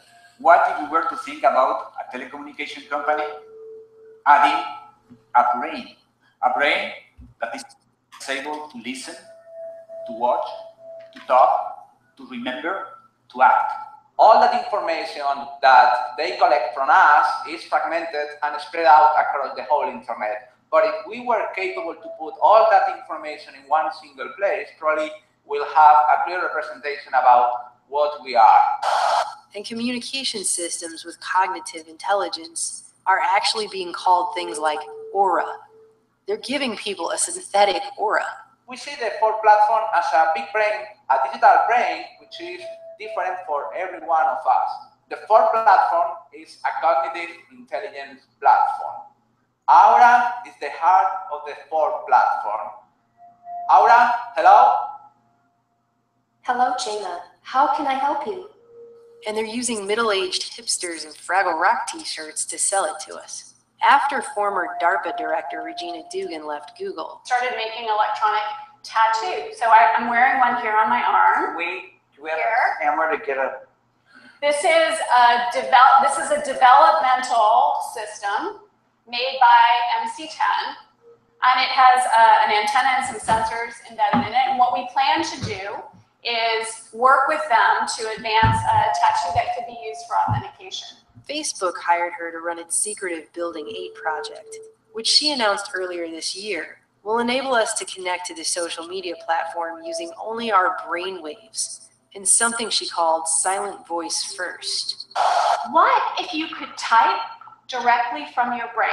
It sounds impossible, but it's closer than you may realize. And it's just... Okay. I let it play a little longer than I intended to, but this is a serious video. It's about 23, 24 minutes long. Well worth watching for anybody interested in the subject. TruthStream Media does a great job with their research, and so I want to give them props for that video. A lot of interesting topics and points to be made, and the video goes on to make several more interesting points that are worth checking out. So any comments, you guys? Because obviously, what was his name? I can't remember the guy's name. He said, we won't wait for the standards. We're rolling this shit out. Yeah. Tom Wheeler, the FCC guy. It's a Federal Communications. Tom Wheeler? Yeah, Tom Wheeler is Federal Communications Commissioner or something. And also, I've just put a link in there. It's a very short link to the Thales. I'd like people to see it. If you can play that link, Aaron. Sure. You can put it Let me pull it up. in the main chat.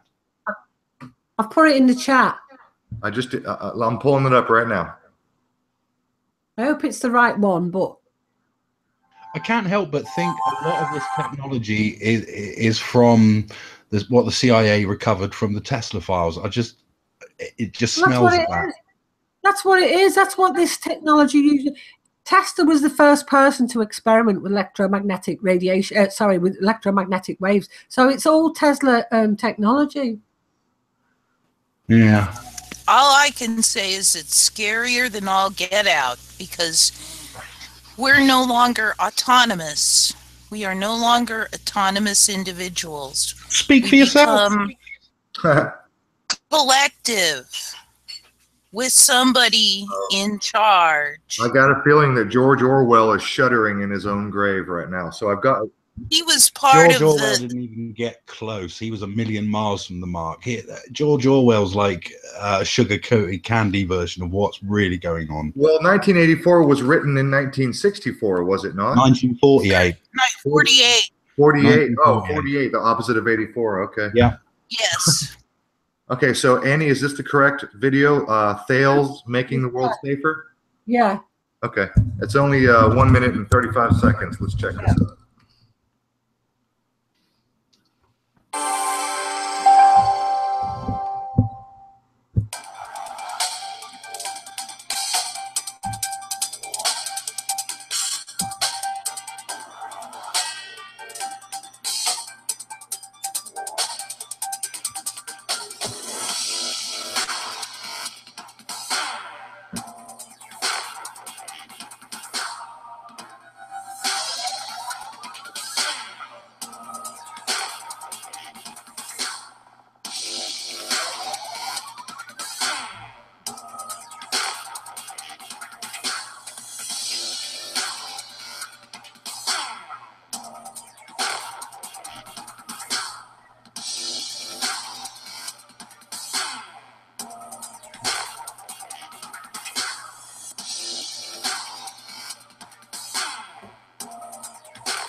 Together, safer, everywhere.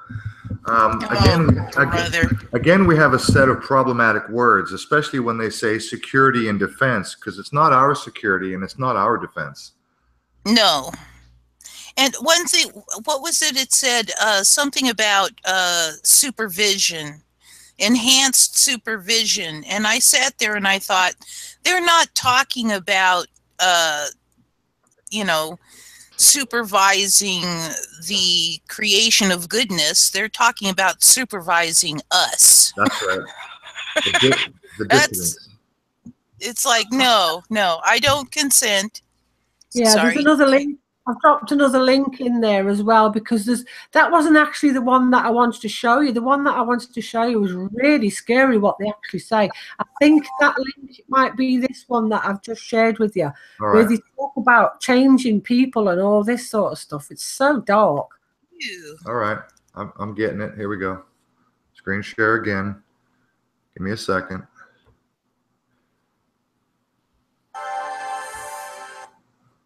Full screen. 2 minutes long. Check it out.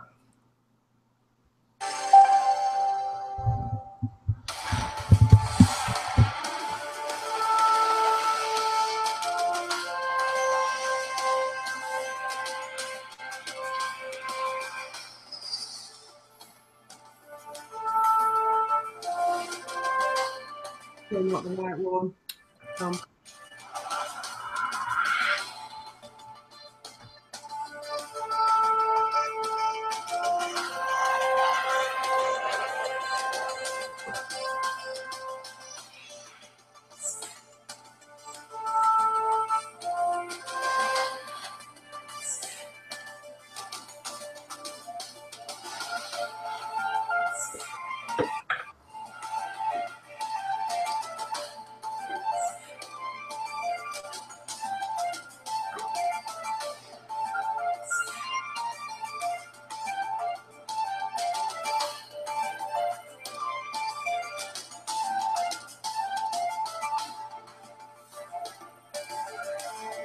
65,000 strong.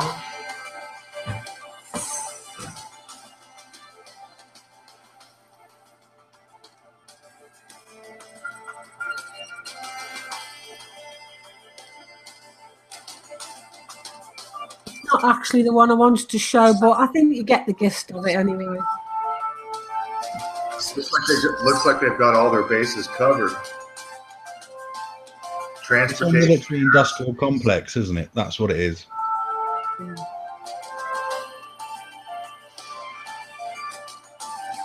And they also own the underground where the Parsons Green event happened, by the way.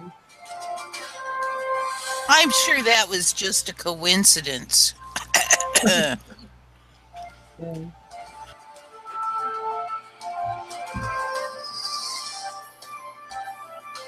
They still haven't found a solution for the Grenfell Tower either, have they? That's still sat there like a great big black sore thumb, isn't it? Well, I think that was like, you know, cleansing of that area to bring in new buildings and probably a 5G, probably be a 5G area. You know, they want to get rid of as many places as they can so that they can, you know, bring in all the infrastructure for this stuff. So you're going to hear lots of stuff like this. And I think they want to re-gentrify certain areas as well, don't they? You know, make them a bit more upmarket, increase the prices, get the locals out. Yeah. Well, it's really looking like the old Terminator Skynet is fully online right now. Yes. Like I keep saying, the internet was it came straight out of the military industrial complex. So we're playing with their tools. That's right. Even if you even look into it with Bill Gates and Microsoft, I think all his software was intrinsically linked with the United States. Was it the Navy and the Air Force? I don't know, but you know the whole thing is weaponized in a sense. Yeah, I've also got to mention that there's especially for people who are already electrosensitives, there's a group in the UK called UK Electrosensitives. And it's on Facebook, so people might want to go and have a look at that if you've got Facebook, to go and see, you know, how people are already suffering and ways in which they are suffering. Apart from, we know, the myriad of diseases and death and cancers and all these things that we're already faced with, and now we're going to be faced with like 80, 90 billion times more. It's just unbelievable, isn't it? Yes and no. And I've also, like I say, I've got my website up and running now. That's Analogical Uncensored. So it's at www.vigili, VIGILI. Put some links in the chat box for everyone. Yeah, sure. So I'll just drop a link in for that. And there's lots of information on that as well about the subject. I mean, like I say, I've only been looking into it for a few months myself, so I'm no expert on this stuff. But what I've seen, I've realised that we need to be sharing this stuff and actually thinking about ways of doing something about it. You know. Well, it's interesting that 5G is definitely tied in with NASA. There are NASA ties with 5G. Yeah, they were the first ones to start developing it, apparently. Yep. In April 2008, NASA partnered with Jeff Brown and Machine to Machine Intelligence Corp, M2IMI, to develop 5G. That was in 2008. So that was nearly 10 years ago. That's correct. And for anyone interested, I mentioned earlier Deborah Tavares, her interviews. Just Google, just YouTube search Deborah Tavares and 5G, or Deborah Tavares and Jeff Rentz, because she is working on Jeff Rentz Radio Network, doing some interviews and giving some exposés. She talks about this NASA war document that they have. Creepy stuff, guys. Really, and you're right. It originated from NASA. Absolutely. Yeah. Now, there's a lot of opposition to this. It's not like there's no opposition to it. There's 220 doctors in 39 countries have already signed a petition stating that, they need to slow down and this needs to be looked at closely because of the dangers of it. There's lots and lots of different action groups and people who are in different areas and different countries who are aware of this technology and are doing whatever they can to stop it. So I think it's a matter of us all actually getting on board with this. And have you read any of the medical reports that they supposedly did for it?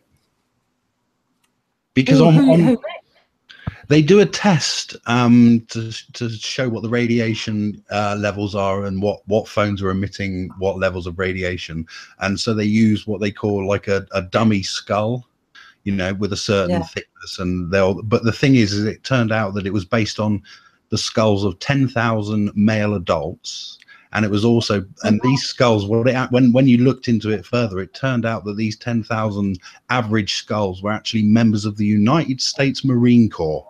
I shit you not. Yeah, I read not babies, not children, but literally jarheads. No offense, because not all Marines are jarheads. Yeah. True. But they're used as they're used as their test, as their control. Basically, some of the biggest guys with some of the thickest skulls. That's to base their model on.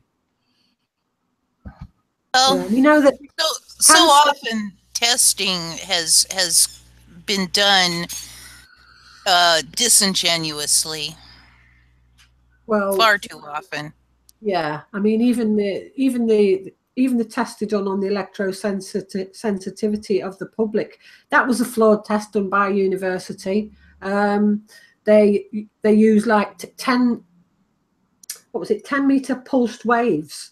They don't do tests on constant waves being, put into the body. It's always 24/7. Yes. Yeah. This is the problem. We say we don't have we have this all the time, and it's depending on where you happen to live. We know that around cell towers in this country, there's cancer clusters around cell towers. And we know that people suffer. Yep. And it depends, what you use, if you've got smart meters, or if you've got wireless telephone, or all the things that use all this electromagnetic waves, radiation. Depends, it depends where you are and how you use it. But even those tests, they're all flawed. But to think now that we are going to be basically irradiated wherever we go, whether it's in your own home from this the Internet of Things stuff, or whether it's when you're in your car or when you're outdoors, it's just constant. So considering that cancers take between 10 and wherever beyond years to manifest, you know, like you look, their plan for this 2030 agenda is all in place. Because if this gets rolled out in 2020, you know, everywhere properly, by 2030, that will be it. And the Internet of Things, basically, we're the things they're talking about. Yeah. Yes, we are. As I was doing some research for the upcoming show, I watched a video. It was a compilation of various news reports, just from the regular mainstream media, about people being upset that these 5G cell phone towers were just being placed in their neighborhoods with no warning. No one asked. In their front yards. No informed consent. No informed consent. And a lot of times the politicians were answering, well, yes, I did allow this because basically my hands are tied. If I don't allow this, then I get sued by the federal government. So either we take the bribe, the little bit of payment that the private telecom companies will, pay us with. Meanwhile, who knows what their bottom lines are looking like, or if we try to fight this or push back on it, the feds come in and do a blitzkrieg with the lawyers against us. So yeah, and then there was one very telling. It was like a city council meeting in some small town where they're proposing to put a cell tower right in front of the elementary school, and several parents spoke out, and then a little girl gets up to the microphone and she says, "I don't want this tower here because I don't want to get cancer." And the man that's doing the presentation answers back to her. He says, It's interesting that you say that, because in fact, my child went to an elementary school and there was a cell tower there and he got leukemia. But the cell tower had nothing to do with him getting leukemia. Right.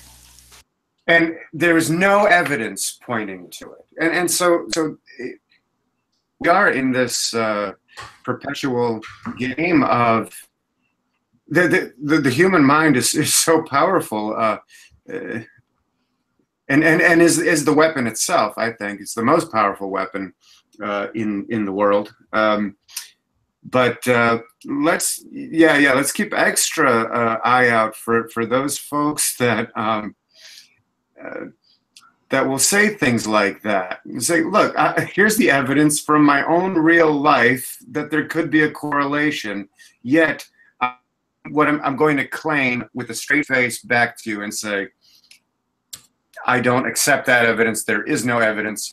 Yeah, nothing to worry about, nothing to see here. You know, my biggest concern is that all of us are basically preaching to the choir. It's almost like an echo chamber. And I hate that thought, because here's a little fun fact for you guys. 1,000 adults were interviewed, and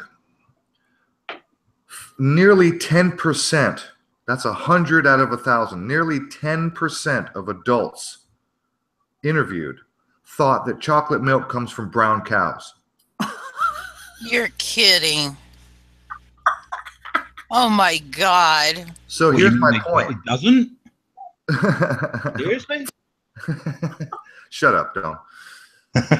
So here's my point is, look, without a doubt, fully 25% of the population is downright fucking retarded. I remember seeing something on the internet years ago, maybe when YouTube first started, 10 years or more ago, and it was a guy interviewing Americans, and they were asking questions like, how many sides does a triangle have? And I was just thinking that. yeah, do you remember it? Yes. I'm sure it wasn't a spoof. I didn't think it was a spoof. It was not a spoof. It was not a spoof. No, there's tons of people out there doing exactly that, asking basic questions, 5th grade questions to adults who can't answer. Yeah. There's no shortage of videos that show how dumb people are, with just like that, interviewing people on the street. Hey, how many stars are on the American flag? How many stripes? What are the stripes for? What are the stars for? And they just can't fucking answer. It's a surprise when you've got such talented poets and musicians like Kim Kardashian in the news. It's a gee. You've got these wonderfully talented, culturally aware, popular icons. It's surprising, isn't it? Our talent pool is a cesspool. Pretty much. Mark Dice, whatever you think of that guy, I don't care. Mark Dice does a lot of that. He's got tons of videos where he goes out on the street. He asks people, what are you reading right now? What's the last book you read? And nobody, just name an author. And people are like, can't name a single author. Cherry picking for the results? Is he cherry picking people there? Would he do that on like a university campus or? I thought that too. And look, Jay Leno used to do that. There are other people and other YouTube channels that go out and they interview people, and just to show how dumb people are. Yeah, but you could go out and do that with that specific purpose in mind, and go out and go, right, they don't look like the sharpest stick. I'll go and ask them. It's probably cherry picking, or to some degree. No? To a degree, no doubt. No doubt. They're not going to show all the people that answer correctly. Obviously, the point is how many people don't answer, how many people just don't know, how many people, adults, who just don't know basic stuff.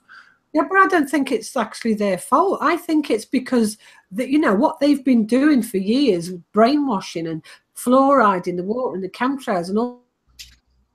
I'm with you, Andy. Yeah. I agree, but I also disagree. There are these lines. Look, we are responsible. If you don't know how many sides a triangle has, at some point, that is your own damn fault. It really is. That's right. It's exactly right, Bart. Look, it's exactly. Thank you. I was going to say something very close to that. We are responsible. Look, me and you and everyone on this panel and everyone in the live chat, there's 50 people watching right now. Well, look, we all grew up under the same system, but we're not ignoramuses. Right? We all grew up in the same brainwashing system, and yet we all broke free from it. Yeah, well, so we are responsible. It's 50-50. It's 50-50.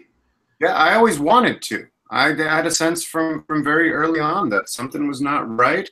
I had a natural aversion to stupidity. I thought I value intelligence. I want to pursue intelligence and wisdom, and it boggles my mind that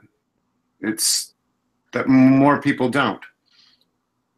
Well, I just feel that the education system and all the different things that go on that create this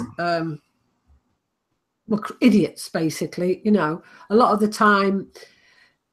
I think really, if people would take the time to actually talk to people and explain things more to them, I think it would help. And I'll give you, for instance, right, when I used to be actively protesting against things like the welfare reforms in the UK, I used to go on to we used to just stand there with a big placard. People used to come over, and say, why are you standing here? And you discuss things with them. And they might start off where they don't actually know what you're talking about. But it wasn't long before the same people were so interested and saying, oh, I never thought of that. And I didn't think of things like that. You've made me think. And it really did make a difference to a hell of a lot of people. Even, I tell you, when the swine flu vaccines were getting pushed on the public, now, in my area, I thought, no, I'm not having that. I'm going to go out into town. I'm going to get a table. I'm going to create leaflets, because I always believe that it's in activism that we change things. So I said, right, I'll go out in the street. I'll get a leaflet table, and I'll stand out in the street. And they're just trying to push this swine flu vaccination program. And I've already done my research, and I know it's all bollocks, excuse the language.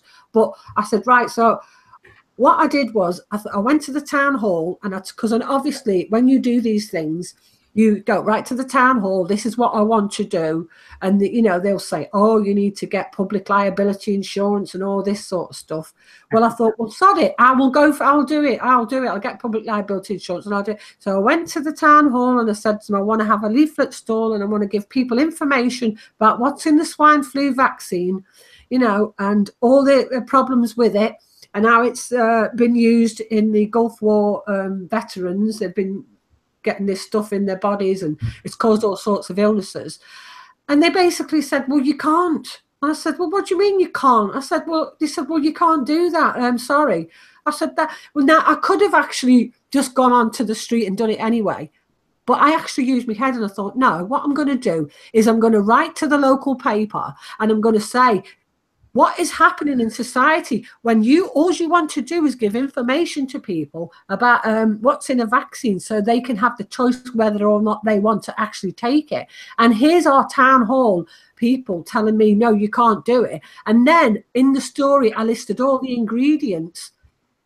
That then actually went all over the town where I live. So that story then, went out to everybody. And funnily enough, the swine flu clinics were being set up that very week. So someone very clever in the newspaper industry put big advert for the swine flu clinics at the top and my story underneath it. And it completely blew it out of the water. And all the times I've been outside and talked to people, and it takes a little bit of time, because no one's taking the time to educate them, And I'm talking about people who don't know how many sides to a triangle. They're beyond help. I'm not talking about those people. I'm talking about people who know something's wrong. They can't quite put the finger on what's going on. They just need some education. Yep. That's all. Excellent. And I'm sure with the 5G stuff, if people realize the dangers to their health, the cost of it financially, the aesthetics of it with these towers everywhere, and the fact that there's not even we can't even be sure of better connectivity or faster speeds or anything. We're being sold this as a dud. When people realize that, and also now because the public are very much aware that the governments have not got their best interest at all, okay, and they've just spent in the budget £500 million, which they say they're going to be using for AI and 5G technology. 500 million. It's going to cost £6 billion to cover 90% of the UK in these towers. Who's going to pay all this money? Right. We are. We'll pay for it. We'll pay for it. So this is what I'm saying. If people, what we need to do is we need to say, okay, well, obviously there's people who are just beyond help, but for those people who are the majority, we need to reach them. We need to be able to give this information out to them, and for them to actually, well, then they'll go, well, what can we do about it? Like I said, there's documents that you can, there's a group of people in the In Power movement. They've already served these documents on people in these places of public places of power, and they've just resigned. They've had people walk out and resign on the job because they know fine well there's no research on what this technology is doing to people, what it could do in the future, what long-term problems could be. We already know that the problems that we're facing with the technology that we're using has already been sidetracked. And all the information from the medical people and from the independents who don't gain financially has all been ignored in favour of government and industry-related research. So we really, really do need to think. I mean, I've got this group, like I said, I'm this Real Change Hastings group. I'm now going to be organising a Dangers of 5G conference in January for all the UK, and get speakers down there and get people. And I'm going to get some So people in, and we're going to film it, and we're going to make DVDs out of it, and we're going to share that around as much as we can. So, you know, like you were saying, Aaron, about preaching to the choir. Well, let's not preach to the choir anymore then. You know, let's go beyond that and start taking this to the ordinary people on the street. That's what I'm all for doing. Because if we don't convince people that this is a danger, and even if you don't even go near the whole, you know, depopulation agenda and all that, if you can just stick to the things that they can relate to, then we can actually stop it. Because if we don't stop this, we'll kiss our asses goodbye. Yes. That's it for you. Well, we're going to have to get off of our asses and literally show up in person. I don't know. Show up where? At the places where these people are pushed. What people need to do is, everywhere's different, every area is different, everyone's working at different levels, right? I can only work in my own area and find out what my councillor are up to, or my, you know, the health department in my area is up to. And then I can approach them and say, no, I don't think so. I'm going to get people and we're going to stop this. You're not getting away with this. I can't do it for everybody in the whole bleeding country. People are going to have to do this in their own areas. Find out what's going on in their own area, form their own groups, start your Real Change Hastings or your Real Change wherever in the different areas. There's all about 10 groups already, but they're not focused on the 5G technology, but they're starting to get the hint now, because I had an interview on Friday with the guy who started the Real Change movement, and now lots of people are starting to realise that the enormity of this problem. So it's a matter of locally, you work on a local level, you find out what's going on locally, you do something about it, you get together, you prepare, you plan, you fight back. Show up at your local councilman meeting, show up at your local town hall meeting, show up at your congressman or your representative's office and be a thorn in his freaking side day after day. And look, we have jobs. It's not that easy. I understand. But look, we are a minority. Those of us that are awake and aware of this stuff, we are a minority. You know, we can only we use this platform, we make information available for anyone who wants to learn.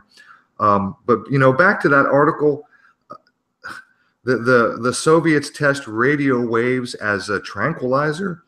They can alter animal and human behavior. For example, a simple 10 hertz wave can put someone into a stupor within a couple of minutes using with neuroelectric devices. They can put individuals or entire towns asleep. Yes. On command. They were doing this in the 70s. Where's your source? What source material? Where are you getting that from? The source material, this is the article that is titled, this is an older article, Soviets test radio waves as tranquilizers. I mean, there are examples, and if you go looking around and go looking for this information, there are examples where they have whole auditoriums. I understand, I haven't seen it myself, but I hear that there's a video of an entire auditorium of people that are fucking asleep. And there's one of those little boxes, one of those little Adele boxes, or pardon me, if I forget what it was actually called from that article. I know, yeah. Woodpecker box, yeah. The woodpecker box, the little one. Yeah. EDLM or something like that. Yeah, the one from the article I read, Dr. Ross Adele. God dang it, I just can't. The Lita box. Lita box, that's right. They had a little Lita box, thank you, Amy, on the podium, and they had a whole fucking auditorium of people that are just asleep, passed out. That was in the 70s. You know, doesn't that remind you of that movie, The Kingsman? I never saw it, but it wouldn't surprise me. They can aggravate people. They can alter sexual preferences. They can eliminate memory. Wow. They can turn on desire. They can turn on repulsion. They can literally hijack your nervous system and your brain. Yeah. They've been doing this shit for 50, 60, 70 years now. How good do you think they are at it now? Yeah. Could I? Don't you think that they've been doing it for hundreds, and thousands of years. Maybe, Bart. Just with different technologies. I think that this is sort of an important point to make. If it wasn't certain books and churches and certain ways of, like for a while, I got very passionate around studying the cadences of ministers and how that's a use of sound in order to induce neurolinguistic programming. But also acoustic, weaponized acoustics. Yeah, it's been done with architecture, city planning, and I get that what we're talking about is what is the newest, scariest version of this, and but my point would be, once we get 10 years down the line, there's going to be the next newest, scariest version of all of this, and it might be holographic, or it might be. I disagree. This technology we're at the start of, this isn't going to be changing. We're going to have this form of technology for maybe as long as we've had the petrochemical engine. We might have this for 100 years. This is just the start of the whole cellular tower thing. Maybe yeah, I agree with you.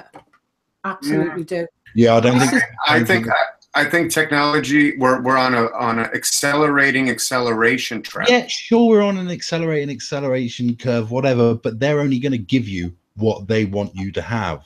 They're only going to give you this level of technology, aren't you? Do you see what I mean? You know? Yep. But and so the other thing I would argue is that they're I don't think stopping it or trying to stop it. Now, I think becoming aware of it is the most important part, and I think that there are all the people that are concerned in their attempts to stop it are going to play an important role in the entire dynamic. But I don't see this thing stopping. So what is the solution? The solution is the thing that has always been the solution, which is to go inward and be responsible for your own self-defense and the self-defense of your friends and families, and then all of that spread out to the communities. So, yeah. No, sorry, there won't be any self-defense. I was about to say exactly the same thing. Yeah, so I can't be that defeatist. There's always a self. That is defeatist because you've said that you don't think this is going to get stopped, and I'm saying the only way that humanity has got a chance of surviving as human beings is for it to be stopped. Because if it goes through, you're talking about a depopulation agenda. You're talking about all the things that we've talked about. There won't be any escape from it. No, that's right. That's right. Nip it in the bud. These millimeter waves cause a myriad, a freaking laundry list of physical ailments that create chronic diseases that you're going to die from.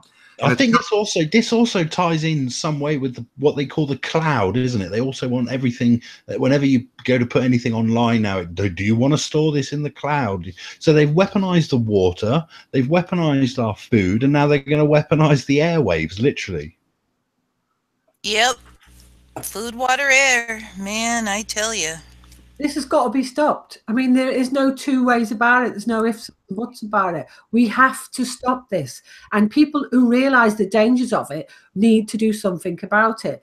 And we need to be getting the public on our side and saying, yes, you're right, we need to stop this, okay? Well, without mass awareness, and I'm so sorry, I don't want to be a stick in the mud, but I have to be a realist.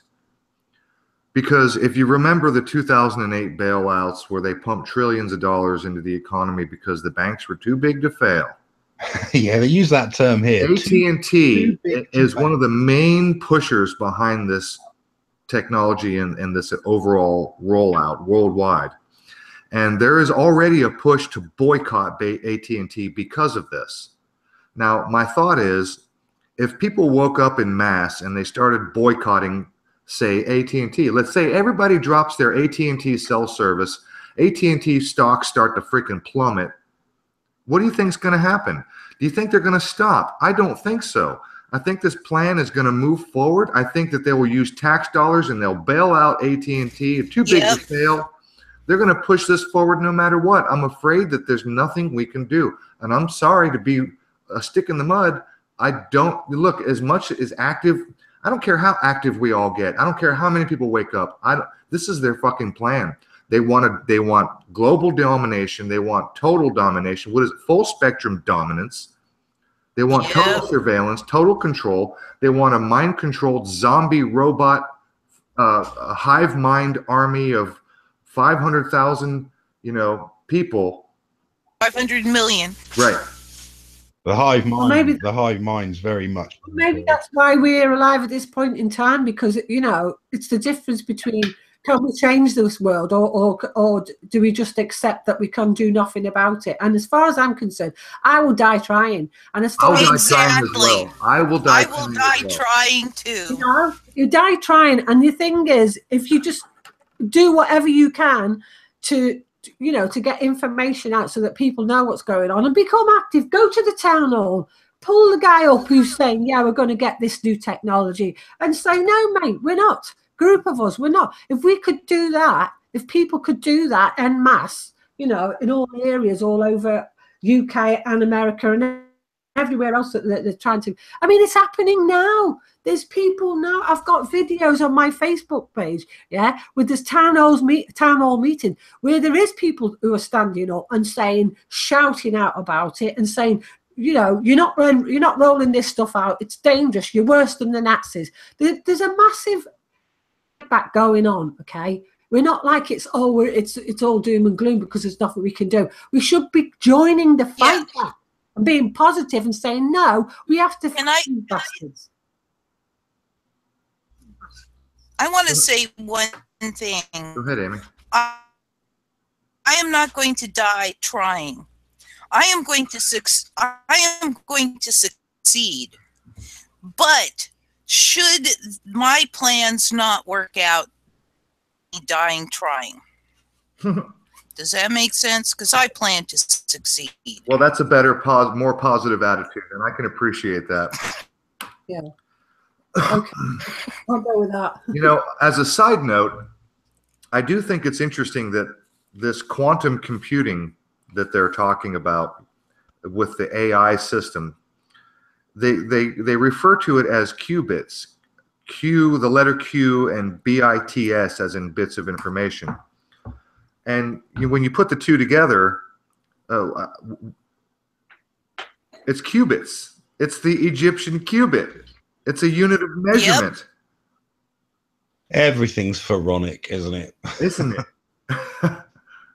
Say Seemingly pharaonic so. or moronic?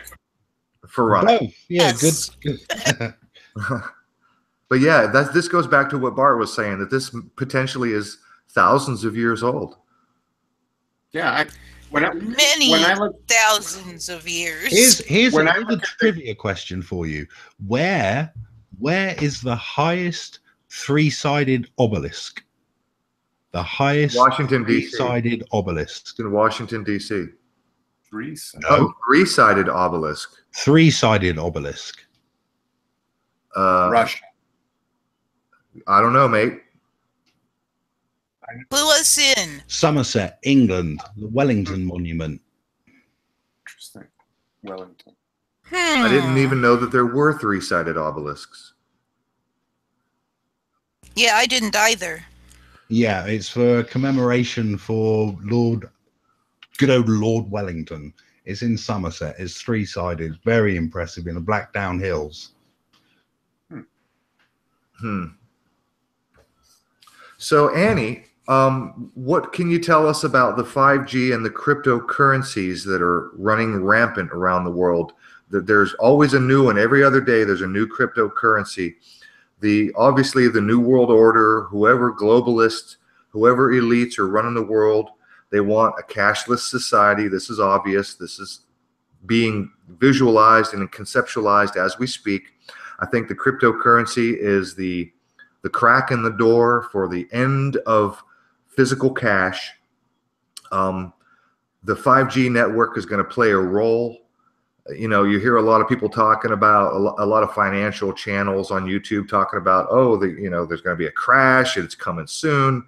I don't think there's going to be any economic crash until cryptocurrency is where they want it. What can you tell us about 5G and cryptocurrency?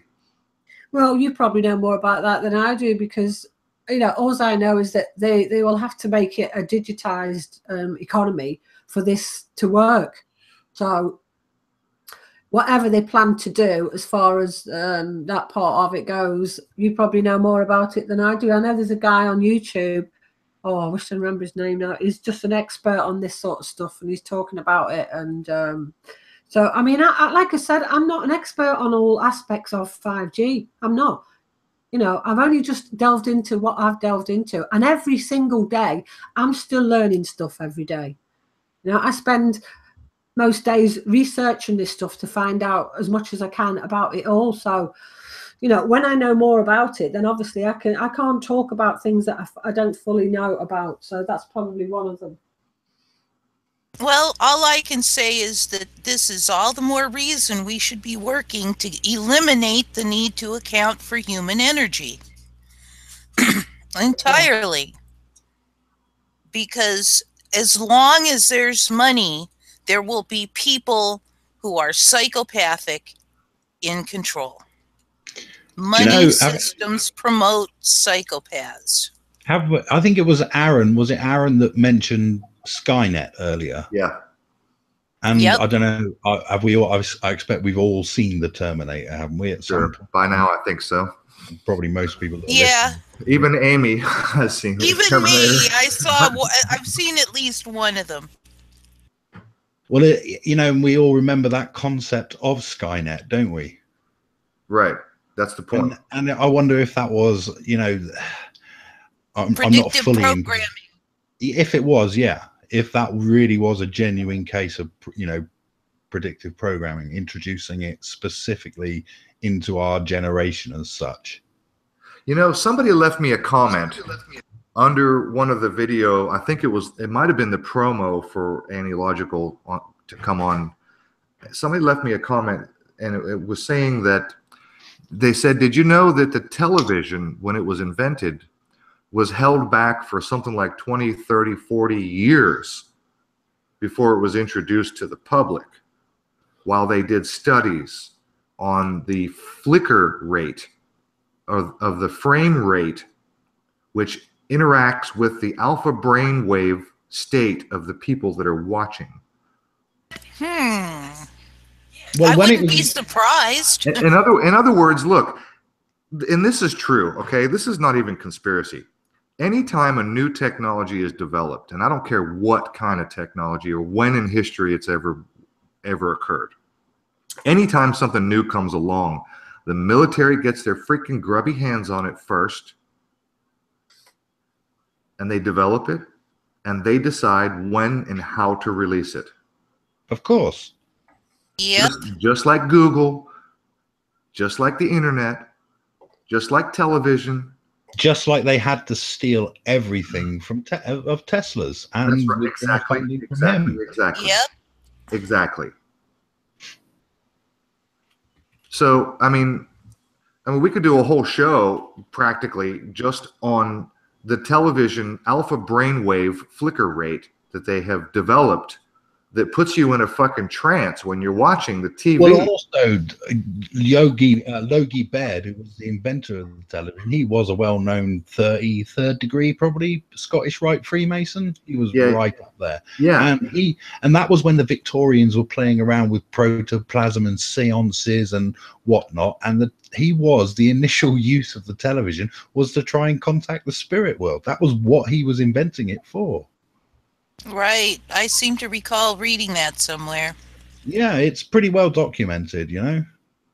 And I think I remember on just this past Friday's show, at the very end of the show, I was talking about, for those who don't believe me, just turn on your TV and then turn off all the lights in the room and then don't watch it. Put your back to the TV and look at the wall and look at how the wall is flashing every time the scene changes, and then count how many seconds in between each scene change. It's usually 1 to 3 seconds, and there's almost always a bright white flash in between every scene change.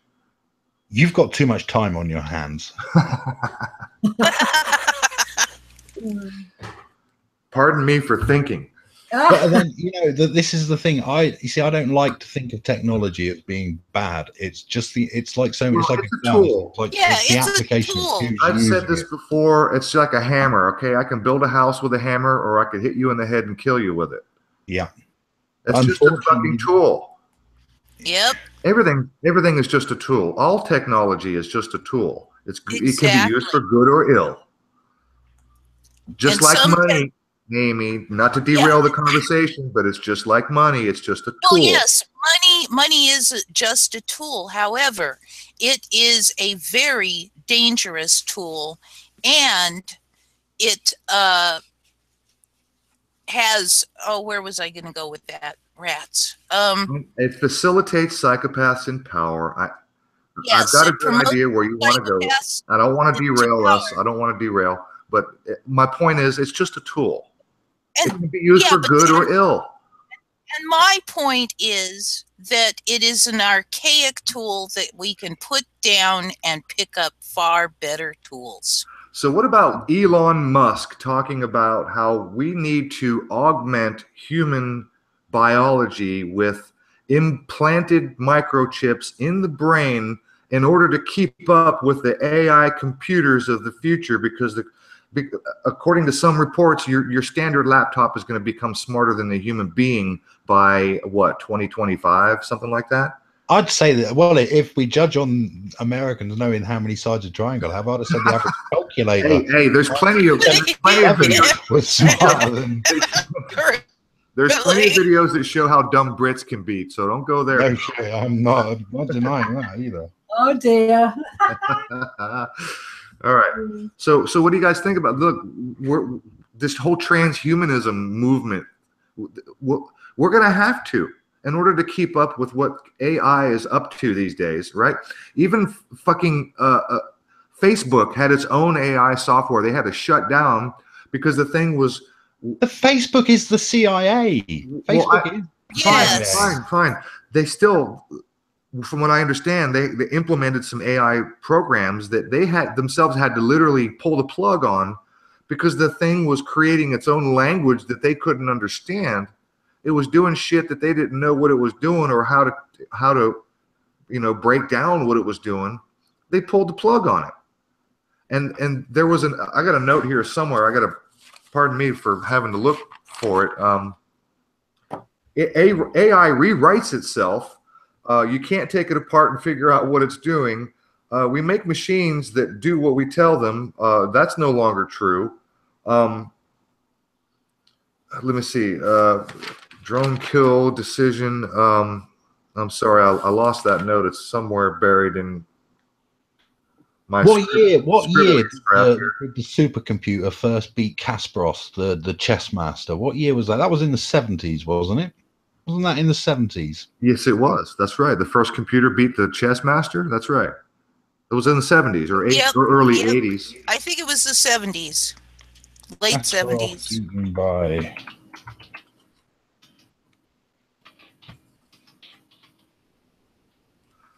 They're also working on editing our genetic code. Yes, they are. Which is highly disturbing, to say the least. It is. It's what gives them the right. What gives them the right to do that? Well, I suppose nothing more than their bank account, really. And I know where you're going to go with that one, Amy. Yeah. The things that money creates. Oh, I remember what else I was going to say. Money is the soil in which the root of all evil grows. If we remove the soil, guess what? All right. Excellent point. Okay, I found it. Facebook had to shut down its chat bots because they became racist and hateful and developed its own language. Well, that would just be because they're but that would just be because they're a reflection of what the majority of stuff that's going on social media, which is vile trolls and and racists and bigots and online persona management That's behaving that way. That's right. And Tel Aviv. Let's not forget the Israeli connection, because they have absolute factories full of people doing nothing but pro-Israeli and whatever they want on the internet, literally paid to do nothing else other than that, troll for Israel on the internet. And I'm sure we've all come across a few of them. Yep. So some of the movies that we've seen in recent past, like what's it called, Idiocracy? Anybody seen that movie? I haven't actually seen it, but I've seen bits and pieces of it and gotten a clue what it was all about. It's a comedy. It's about a future where everybody is so fucking dumbed down. Yeah. Idiocracy. Idiocracy is so utterly, people are so utterly dumbed down that the whole society starts to collapse because they're watering their crops with Brawndo, which is basically like Gatorade. Yeah, that's my favorite joke.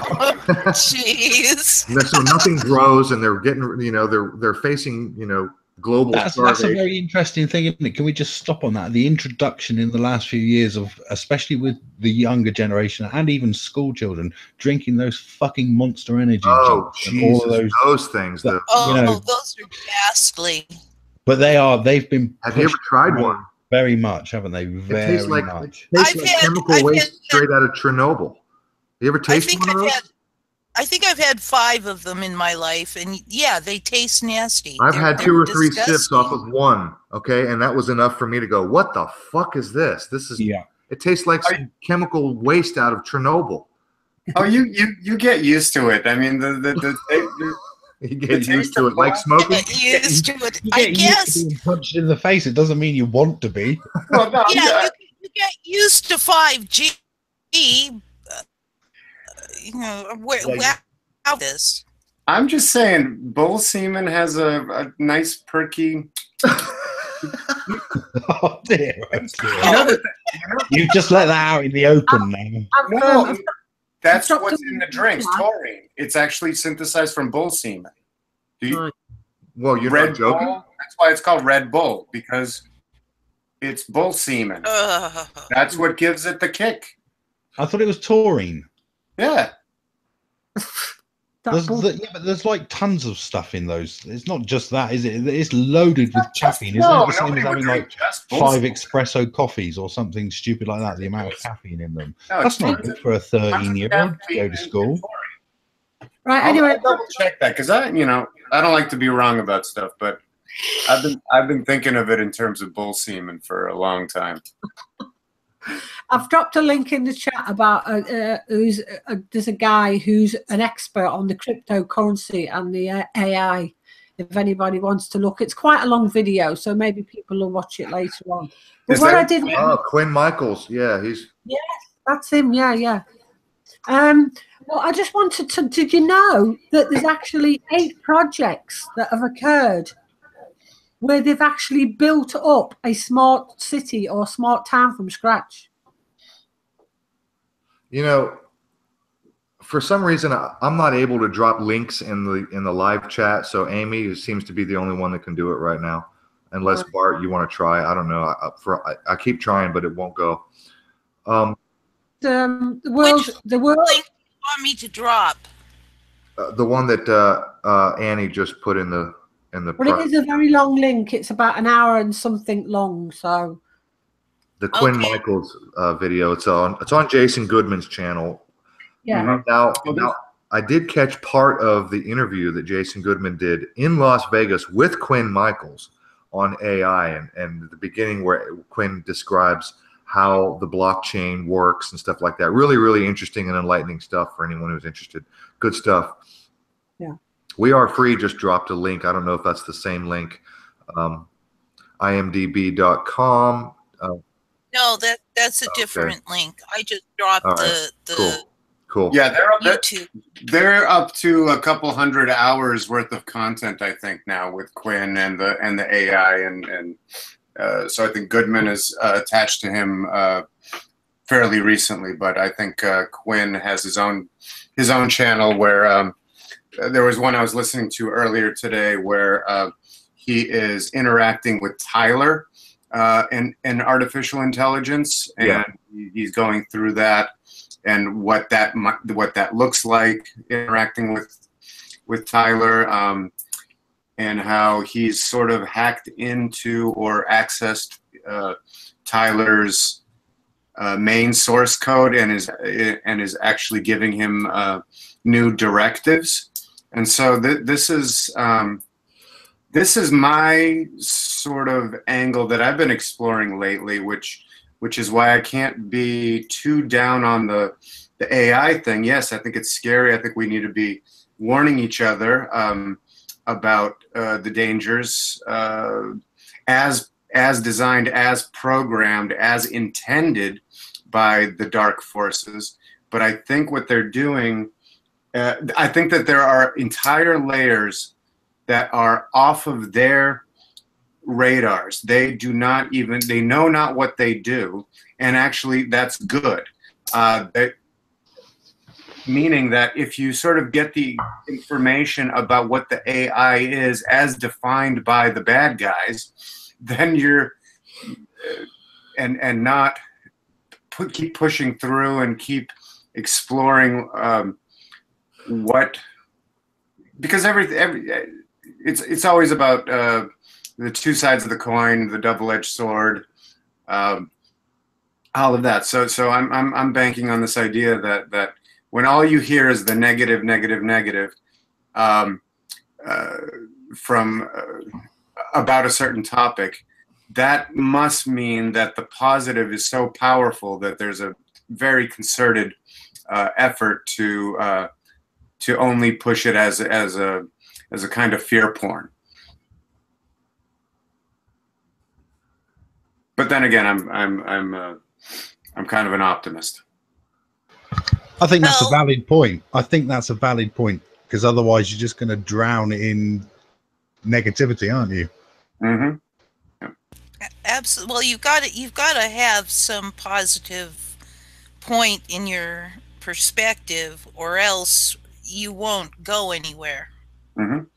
Yeah, and mine is more aligned with constructive positivity and less in the negation of something. This is sort of the point that I'm alluding to when I say this thing won't be stopped. But so the crucial part of it is how do we adapt to it? Someone in the chat made a very valid comment, which is, any radio frequency that comes off of anything can be countered by an inverted version of that frequency. So, and then one thing that just popped into my mind is this game that started being played in. I love this. This is the complete analog approach, which is all of these surveillance cameras that they were putting up everywhere for a while. Well, somebody made up a game where you score virtual points by climbing up on the thing and smashing the thing with the hammer. So $10,000 worth of effort has been counteracted by a $5 tool and a little bit of effort. Yeah. Well, that's obviously another thing that people can. Yeah, you can just go and hammer them down and take them down. I'm just saying there's a concept that I like, and it's sort of twisted and misunderstood by a lot of people, but it's a thing Terence McKenna put out there called the archaic revival, which is this idea that, and this is my interpretation of it, I think I have it fairly close to what he was talking about, which is the more we push forward and become confused about the maelstrom of technocracy and complexity and complicated complexity and layers upon, you know, we can become stupefied by it.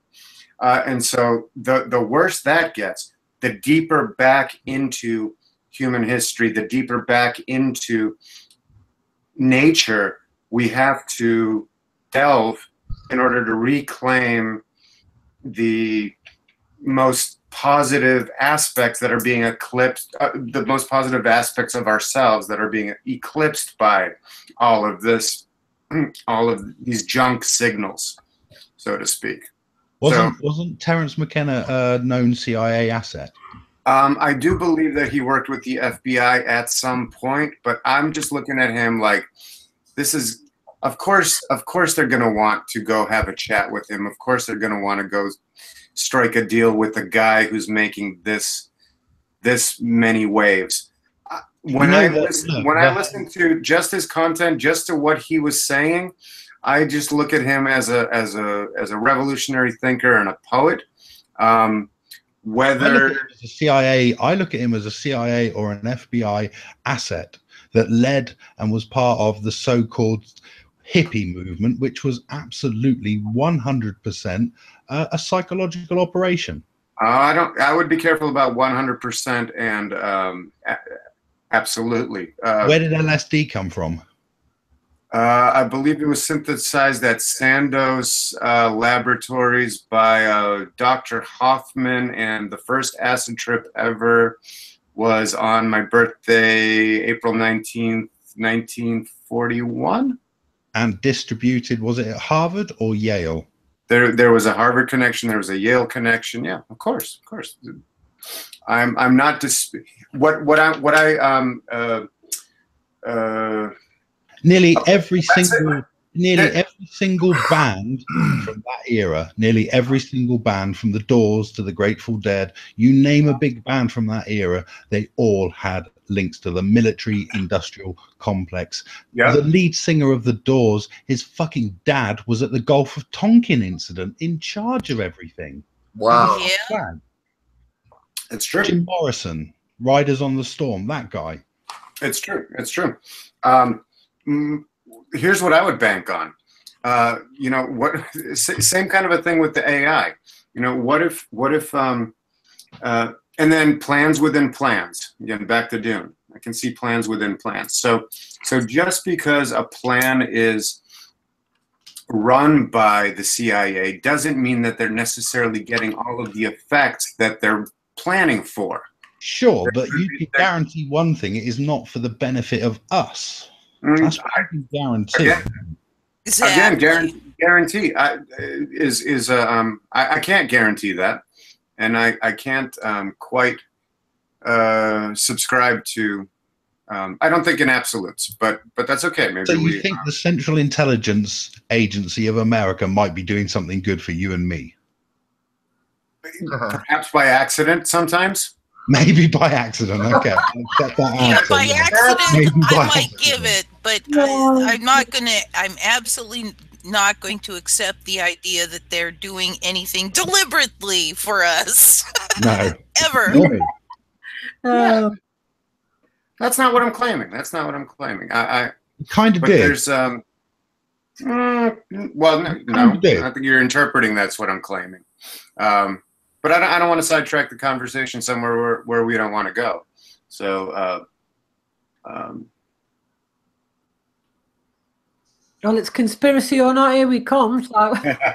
But there again, that's look. You've just used that term, Annie. Conspiracy. That has been proven. That was the CIA that introduced that term to therefore discredit anyone that was talking about the Kennedy assassination. And the conspiracy theorist. That's why I'm a conspiracy analyst. Term that they use. But think about it this way.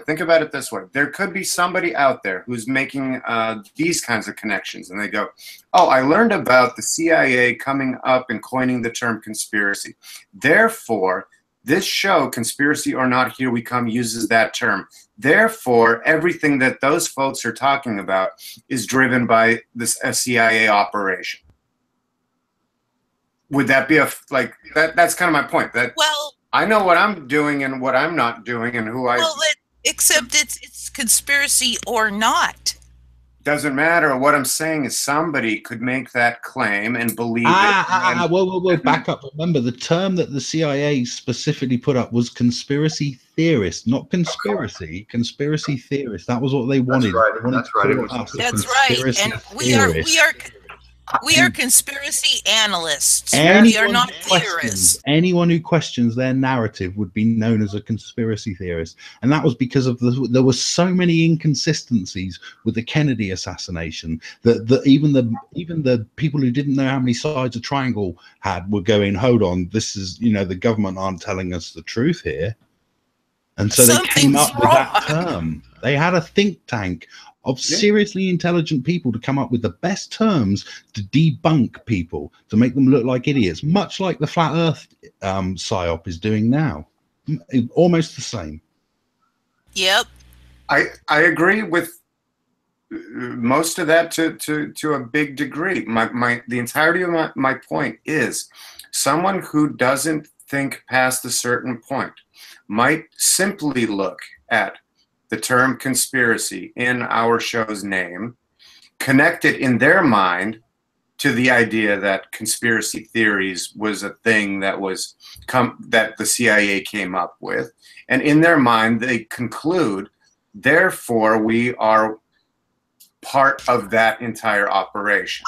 I can say, Bart, that I can see that happening in a very, very small percentage of people's minds.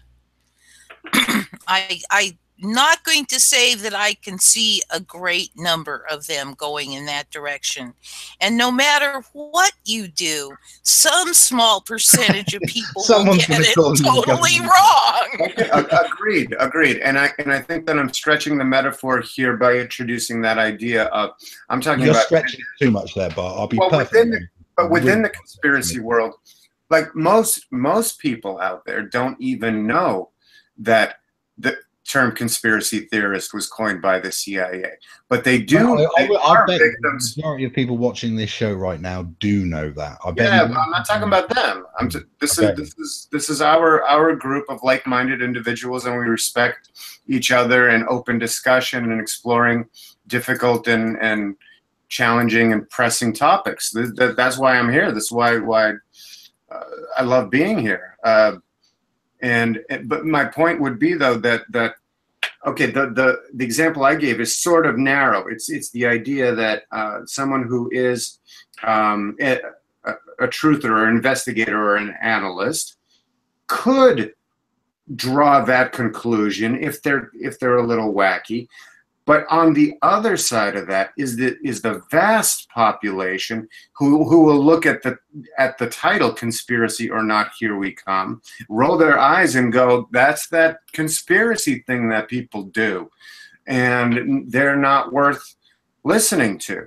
So that's the vast majority of people would be triggered by the term conspiracy in our title and say, I don't want anything to do with that because I already know what that means, and that's a whole bunch of hogwash and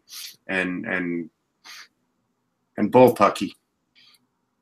Because the psychological operation worked that well, that people are just turned off and triggered by the word itself.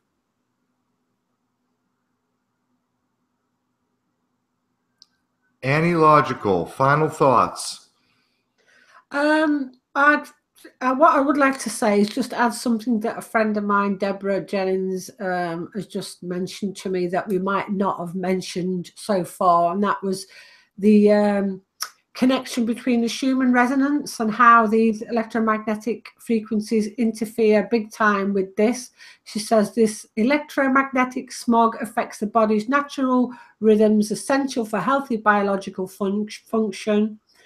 And affects those functions in plants and animals, and this impacts cardiac function, cell division, cancer, and probably every aspect of our physiology.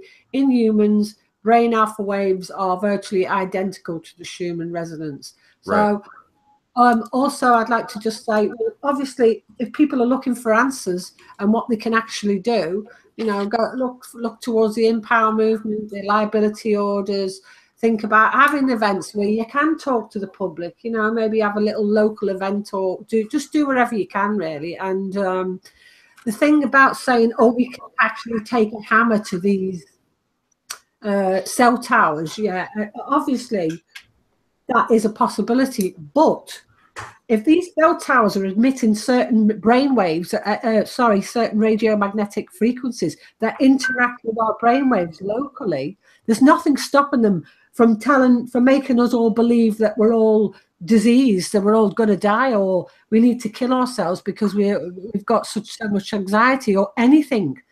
So that's what I'm worried about, is that once the infrastructure goes up, then they've got the technology to use it whatever way they will, basically. Exactly. They'll sell it. It's a Trojan horse. Oh, look how beautiful it is on the outside. It must be perfect. Uh-huh. Uh-huh. Perfect for some things, but not for us. Yeah. But anyway, just thanks for having me on, and yeah, it's been interesting.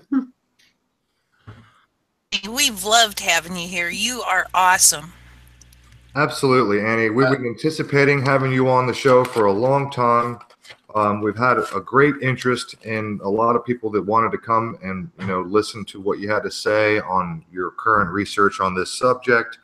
I think we've had a larger turnout today on the live chat than we've had in recent memory. I think the biggest turnout we had was what? Amy, can you help me out? Was it Zach Hubbard? I think Zach Hubbard 6 months ago was the last time we had a turnout as large as we have right now. So Annie, you're a big hit. People love you. We love you. Thank you for your time. Thank you for what you're doing. And I just can't thank you enough. Oh, thanks ever so much. Really appreciate that. Thank you. Thank you, Annie. I think you're wonderful. Thank you. Really you know, I'm humbled. Thank you so much.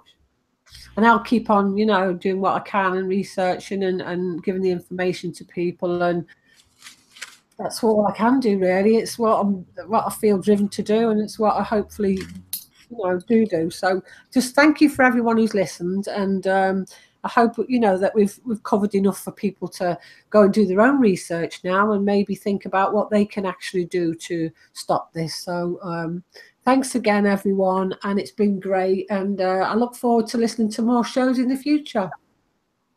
Yeah, again, thank you. Look, for anyone listening, this stuff is no joke. Although we crack a few jokes around here, we try to keep it light on occasion. This subject is creepy, it's dark, it's scary. Our future is bleak. If we don't band together, as like Annie said earlier, whatever differences we have, I don't care. This is one of the things that really, really, really needs probably more attention than anything else. ElsaGate, if you guys are familiar with the child grooming YouTube channels on ElsaGate, that's something that needs a lot of attention. But this 5G thing, this is worldwide. This is going to affect everybody. This is going to take us into a bleak and dark future that we do not want to go down. This is a road we don't want to go down. Aaron, did you notice? I think I maybe have shared it with Amy, but maybe not you. That the day after we were chatting about ElsaGate, and I was saying, we were all saying about it's about time for another Madeleine McCann story, another follow up on that, and bang, the very next day there it was in the Daily Mail, another Madeleine McCann story. Yep, indeed, there it was. Because that's the darkest probably agenda out there, you know, as well as 5G is the lowering the age of consent and sexualization of children. Was it Germany that they did that first? They lowered it to 13 or 14, the age of consent? Maybe Portugal. I don't know. It's different. It's different in all the countries of Europe. So I mean, look, we've got a whole society that's based on Satanism. It's based on debauchery. It's based on the opposite of everything that is good. And I think most of us listening and watching can see that and recognize it. Mark in the chat, he just says, great show. ElsaGate really upsets me. It does me too, Mark. ElsaGate is creepy, creepy, creepy stuff. Okay, so disgusting. And anybody listening, if you got kids, take the fucking iPad away from your kids. Okay, just stop it. Stop using your iPad to babysit your freaking children, because what your children ultimately are watching is some creepy, disgusting, debaucherous shit. I mean, just YouTube search ElsaGate and see what comes up, and you'll know what I'm talking about. It's beyond disturbing. But this thing that we're talking about, this 5G network, it is going to mind control. It's going to turn us all into fucking zombies. It is a bleak future we're facing, you guys, and this is a serious topic. This is a serious issue. I hope people take it serious, and I hope that we've done some good. I hope that we've provided some information that people can latch onto and run with it, and change their behavior. I don't care if you boycott AT&T or drop your cell phone or throw your iPad in the trash. I don't know what it's going to take to stop this. I honestly don't. I'm afraid. I'm afraid it can't be stopped. I hope it can. I've got great hope. I don't think it can be stopped. I think if we band together and if everybody boycotts AT&T, the government's going to take your fucking tax dollars. They're going to bail out AT&T. They're too big to fail. The shit's going to plow forward no matter what. That's my feeling. And I'll give you guys the final thoughts. I hate to agree with you, Aaron, but I'm kind of agreeing with you there. I hate to say it. It's like saying, why aren't we all up in arms about the fluoride in our water? Why? There's, no one even questions that anymore, do they? No one even questions that. Oh, I do. Well, I think we do. Yeah, I know. But I mean, I'm talking about the majority. Yeah, that's very true. It's for your teeth. It's for your teeth. It's for your teeth. Well, we're not up in arms over fluoride because of the fluoride in the water. I was just going to say that. Isn't that one of those interesting things where it's the reason that you're not mad about it is because there's fluoride in the water. It's self-defeating.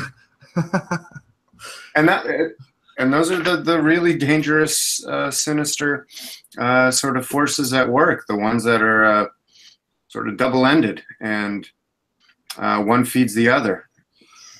And that's why no matter how you look at it, the conclusion, no matter how, whenever you apply logic to any of these situations, that's what you come to the conclusion is the people in charge, the people making the rules are psychopaths. It has to be, doesn't it? There's no other conclusion to be made.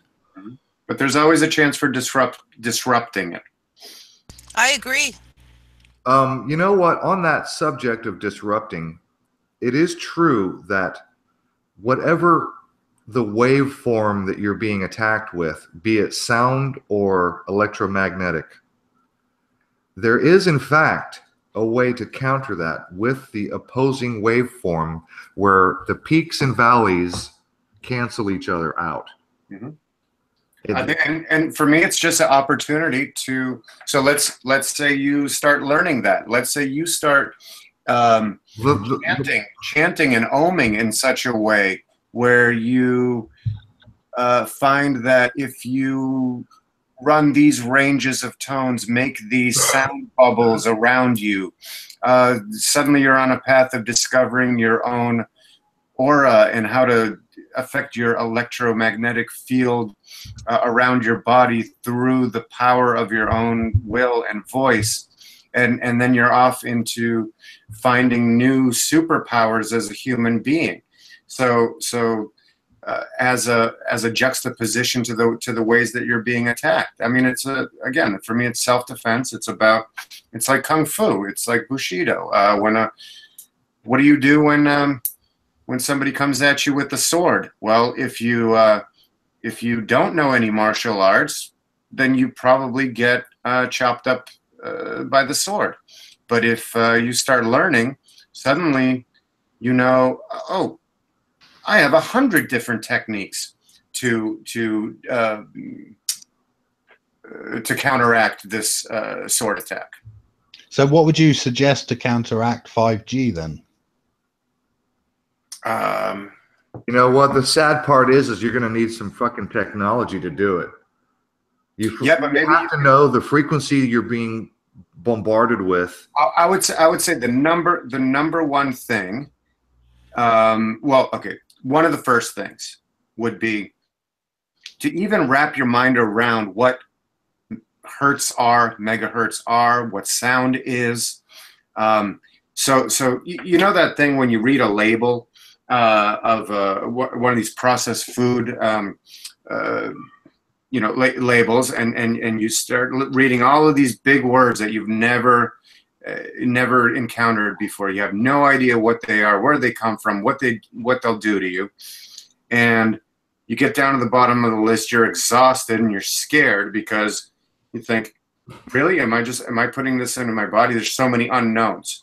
But one of the best ways around that is just look at the label. If you see that list, you put the thing back and you find the thing with the shortest amount of ingredients and all with words that you know and understand.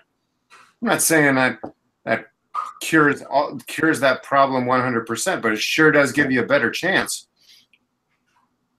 So when it comes to the 5G stuff, I think it's about, so you don't get triggered around every single time you hear a number point another number and megahertz and gigahertz and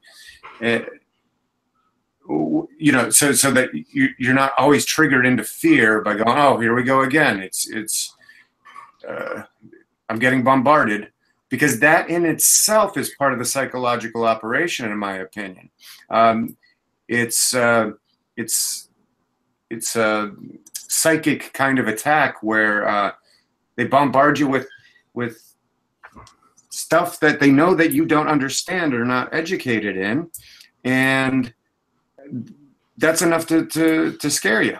I'm not saying there's nothing to be scared of in the 5G. I will attest there's plenty to be scared about. I'd say first level of self-defense is to look at things like the Schumann resonance. Understand what the Schumann resonance is. What is a resonance? And then try to figure out, maybe I could build my own device. Have you got a Wi-Fi system in your house right now? Oh, sure, yeah. Yeah. Have you, Amy? Is there a Wi-Fi where you live? Well, we all do. Yeah. I'm just saying. Yeah. How are we having this conversation now? How are we able to do what we're doing now? It's because of that technology, isn't it? Uh-huh. Well, here's one thing that you can do.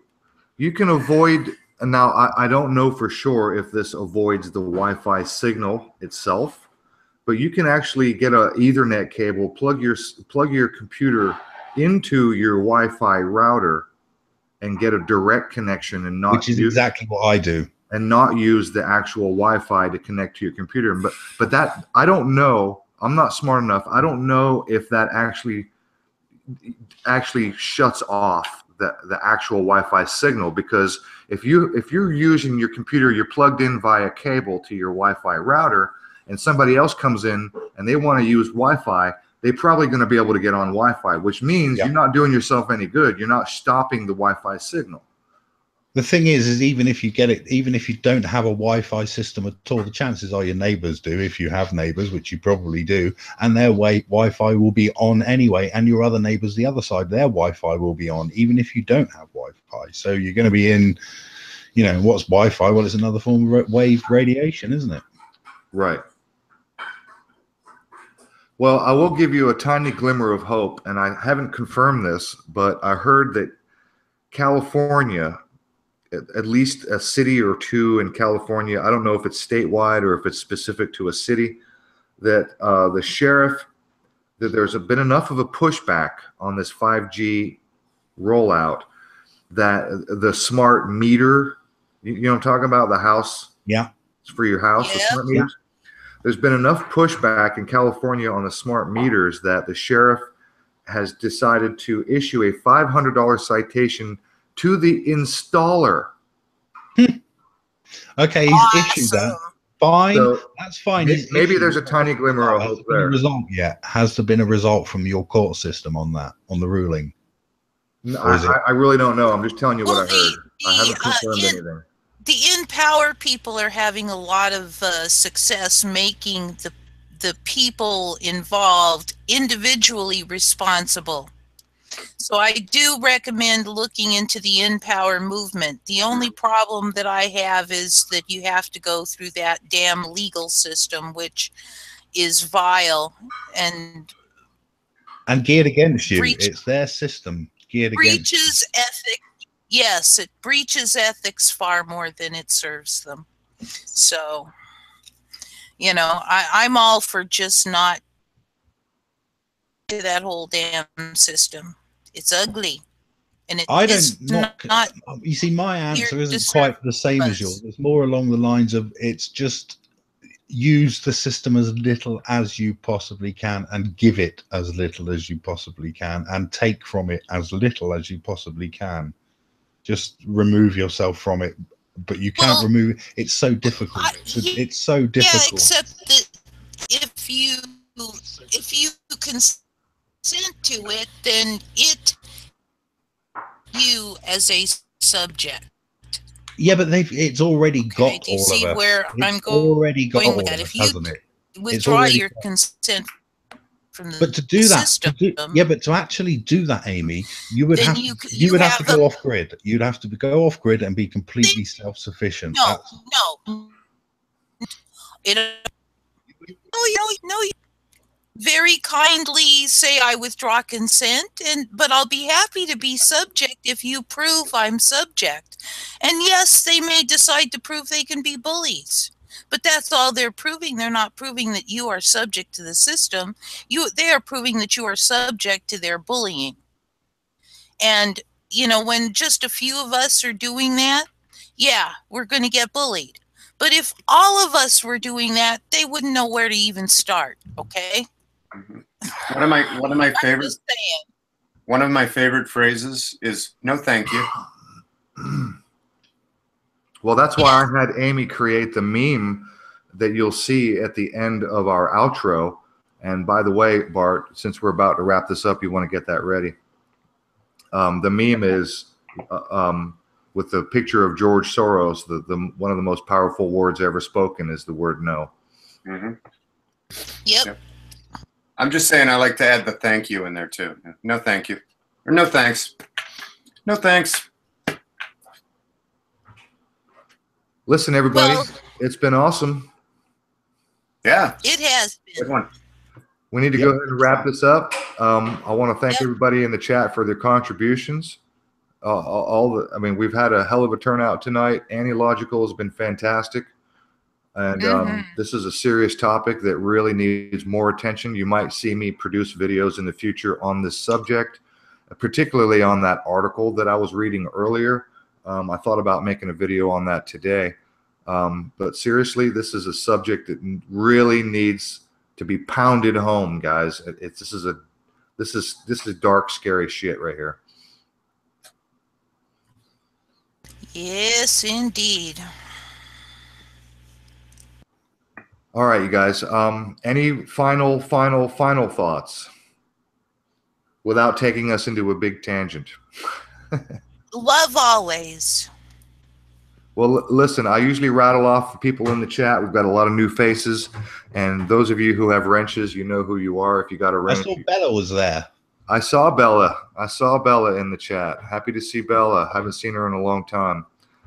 But definitely Juxtapose was in there. Haven't seen him in a while. Blue Blood, our buddy up in the north there. Sandra. Rebel Rhymes. Pam Z. Rebel Rhymes was with us earlier. Sons and Daughters of Liberty. Karen McCardle. Hey, Amy, get me Karen's URL, and I'll give her a ranch before we kill this. We've got a lot of new people. James Owen's been hanging out with us. New Being was with us. Martin Mason, and I don't know who this other person is. They don't have a name. Actually, I don't know who that is. Who is that? It's a period, is what it is. The period? Yeah. I guess. Apparently that's all I don't know there what is. else to call him, but that's what his handle seems to be. What happened there? Baron von Tacote? Tacocat? Baron von Taco Cat. Come on, Taco Cat. Taco Cat was timed out by Sandra. Sandra, what happened? Baron say something nasty? Wasn't watching. Well, Yeah, I missed it too. I saw that he was. Sandra timed him out. Be nice, Baron. Sandra's going to time your ass out. All right, you guys, look, it's been great. Amy, if you get me that link, there it is. Okay, let me take care of that real quick before we shut down. And I want to give Karen a wrench as soon as my computer opens the page. But everybody, thank you for your contributions. And definitely a big shout out and thank you to Annie Logical. And absolutely. Big shout out to our buddy Dominic. Cheers. It was a good show. Really, really interesting chat, as always. It's been brilliant, mate. And it would be nice to end on a positive note, wouldn't it? You know. Well, you know, I want to ask you, are you gonna make it next week? We're gonna be talking with Henry from Death to Life. We're gonna have a little bit of a flat Earth discussion next week. Are you gonna show up? Are you gonna bring your surveyor friend? Is that gonna work out? I'll ask him. I'll see. What time is it? You'll tell me afterwards what time it is and stuff. Well, it's gonna be regular. So far, it's scheduled for the regular time, which is gonna be late for you. Yeah, but it's not that bad now because we're only 5 hours out, so it's not. It's a bit more doable than it is during. We can maybe bump an hour early. We can maybe go an hour early. What are you showing us there, Bart? You got something you're sharing? What do you? Oh, the chat. I just have the. Oh yeah, sorry. Well, I thought we were. I had the outro going, and then Okay, I didn't know if you were screenshotting. And then you just kept talking. So. So maybe we could go an hour early to accommodate Dominic, and we'll have to let Henry know. But that's what we're doing next week for anybody who's interested. Okay, that works with Henry. But we'll leave that up in the air for now. And so, Dominic, did you get with your friend? Is he going to be available? I haven't spoken to him yet, but I will do. I'll get on the case. Okay, I'm sure cool. you'll be able to pop in for an hour or something. All right, cool. If he's not out measuring the Earth. All right. Well, I'll end on this note. I don't know totally how the phrase goes, but sometimes when a door closes, a window opens. Fucking A. Much love, everybody. See you guys next Friday. Don't eat the yellow snow. Don't eat or the brown acid. Be good, everybody. Love you. Ciao for now. Go Bart.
All right, all right.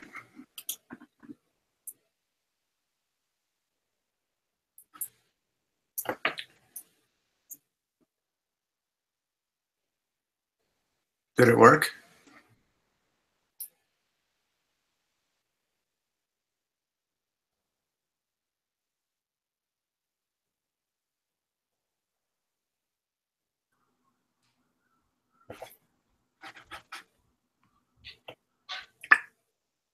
Did that work okay?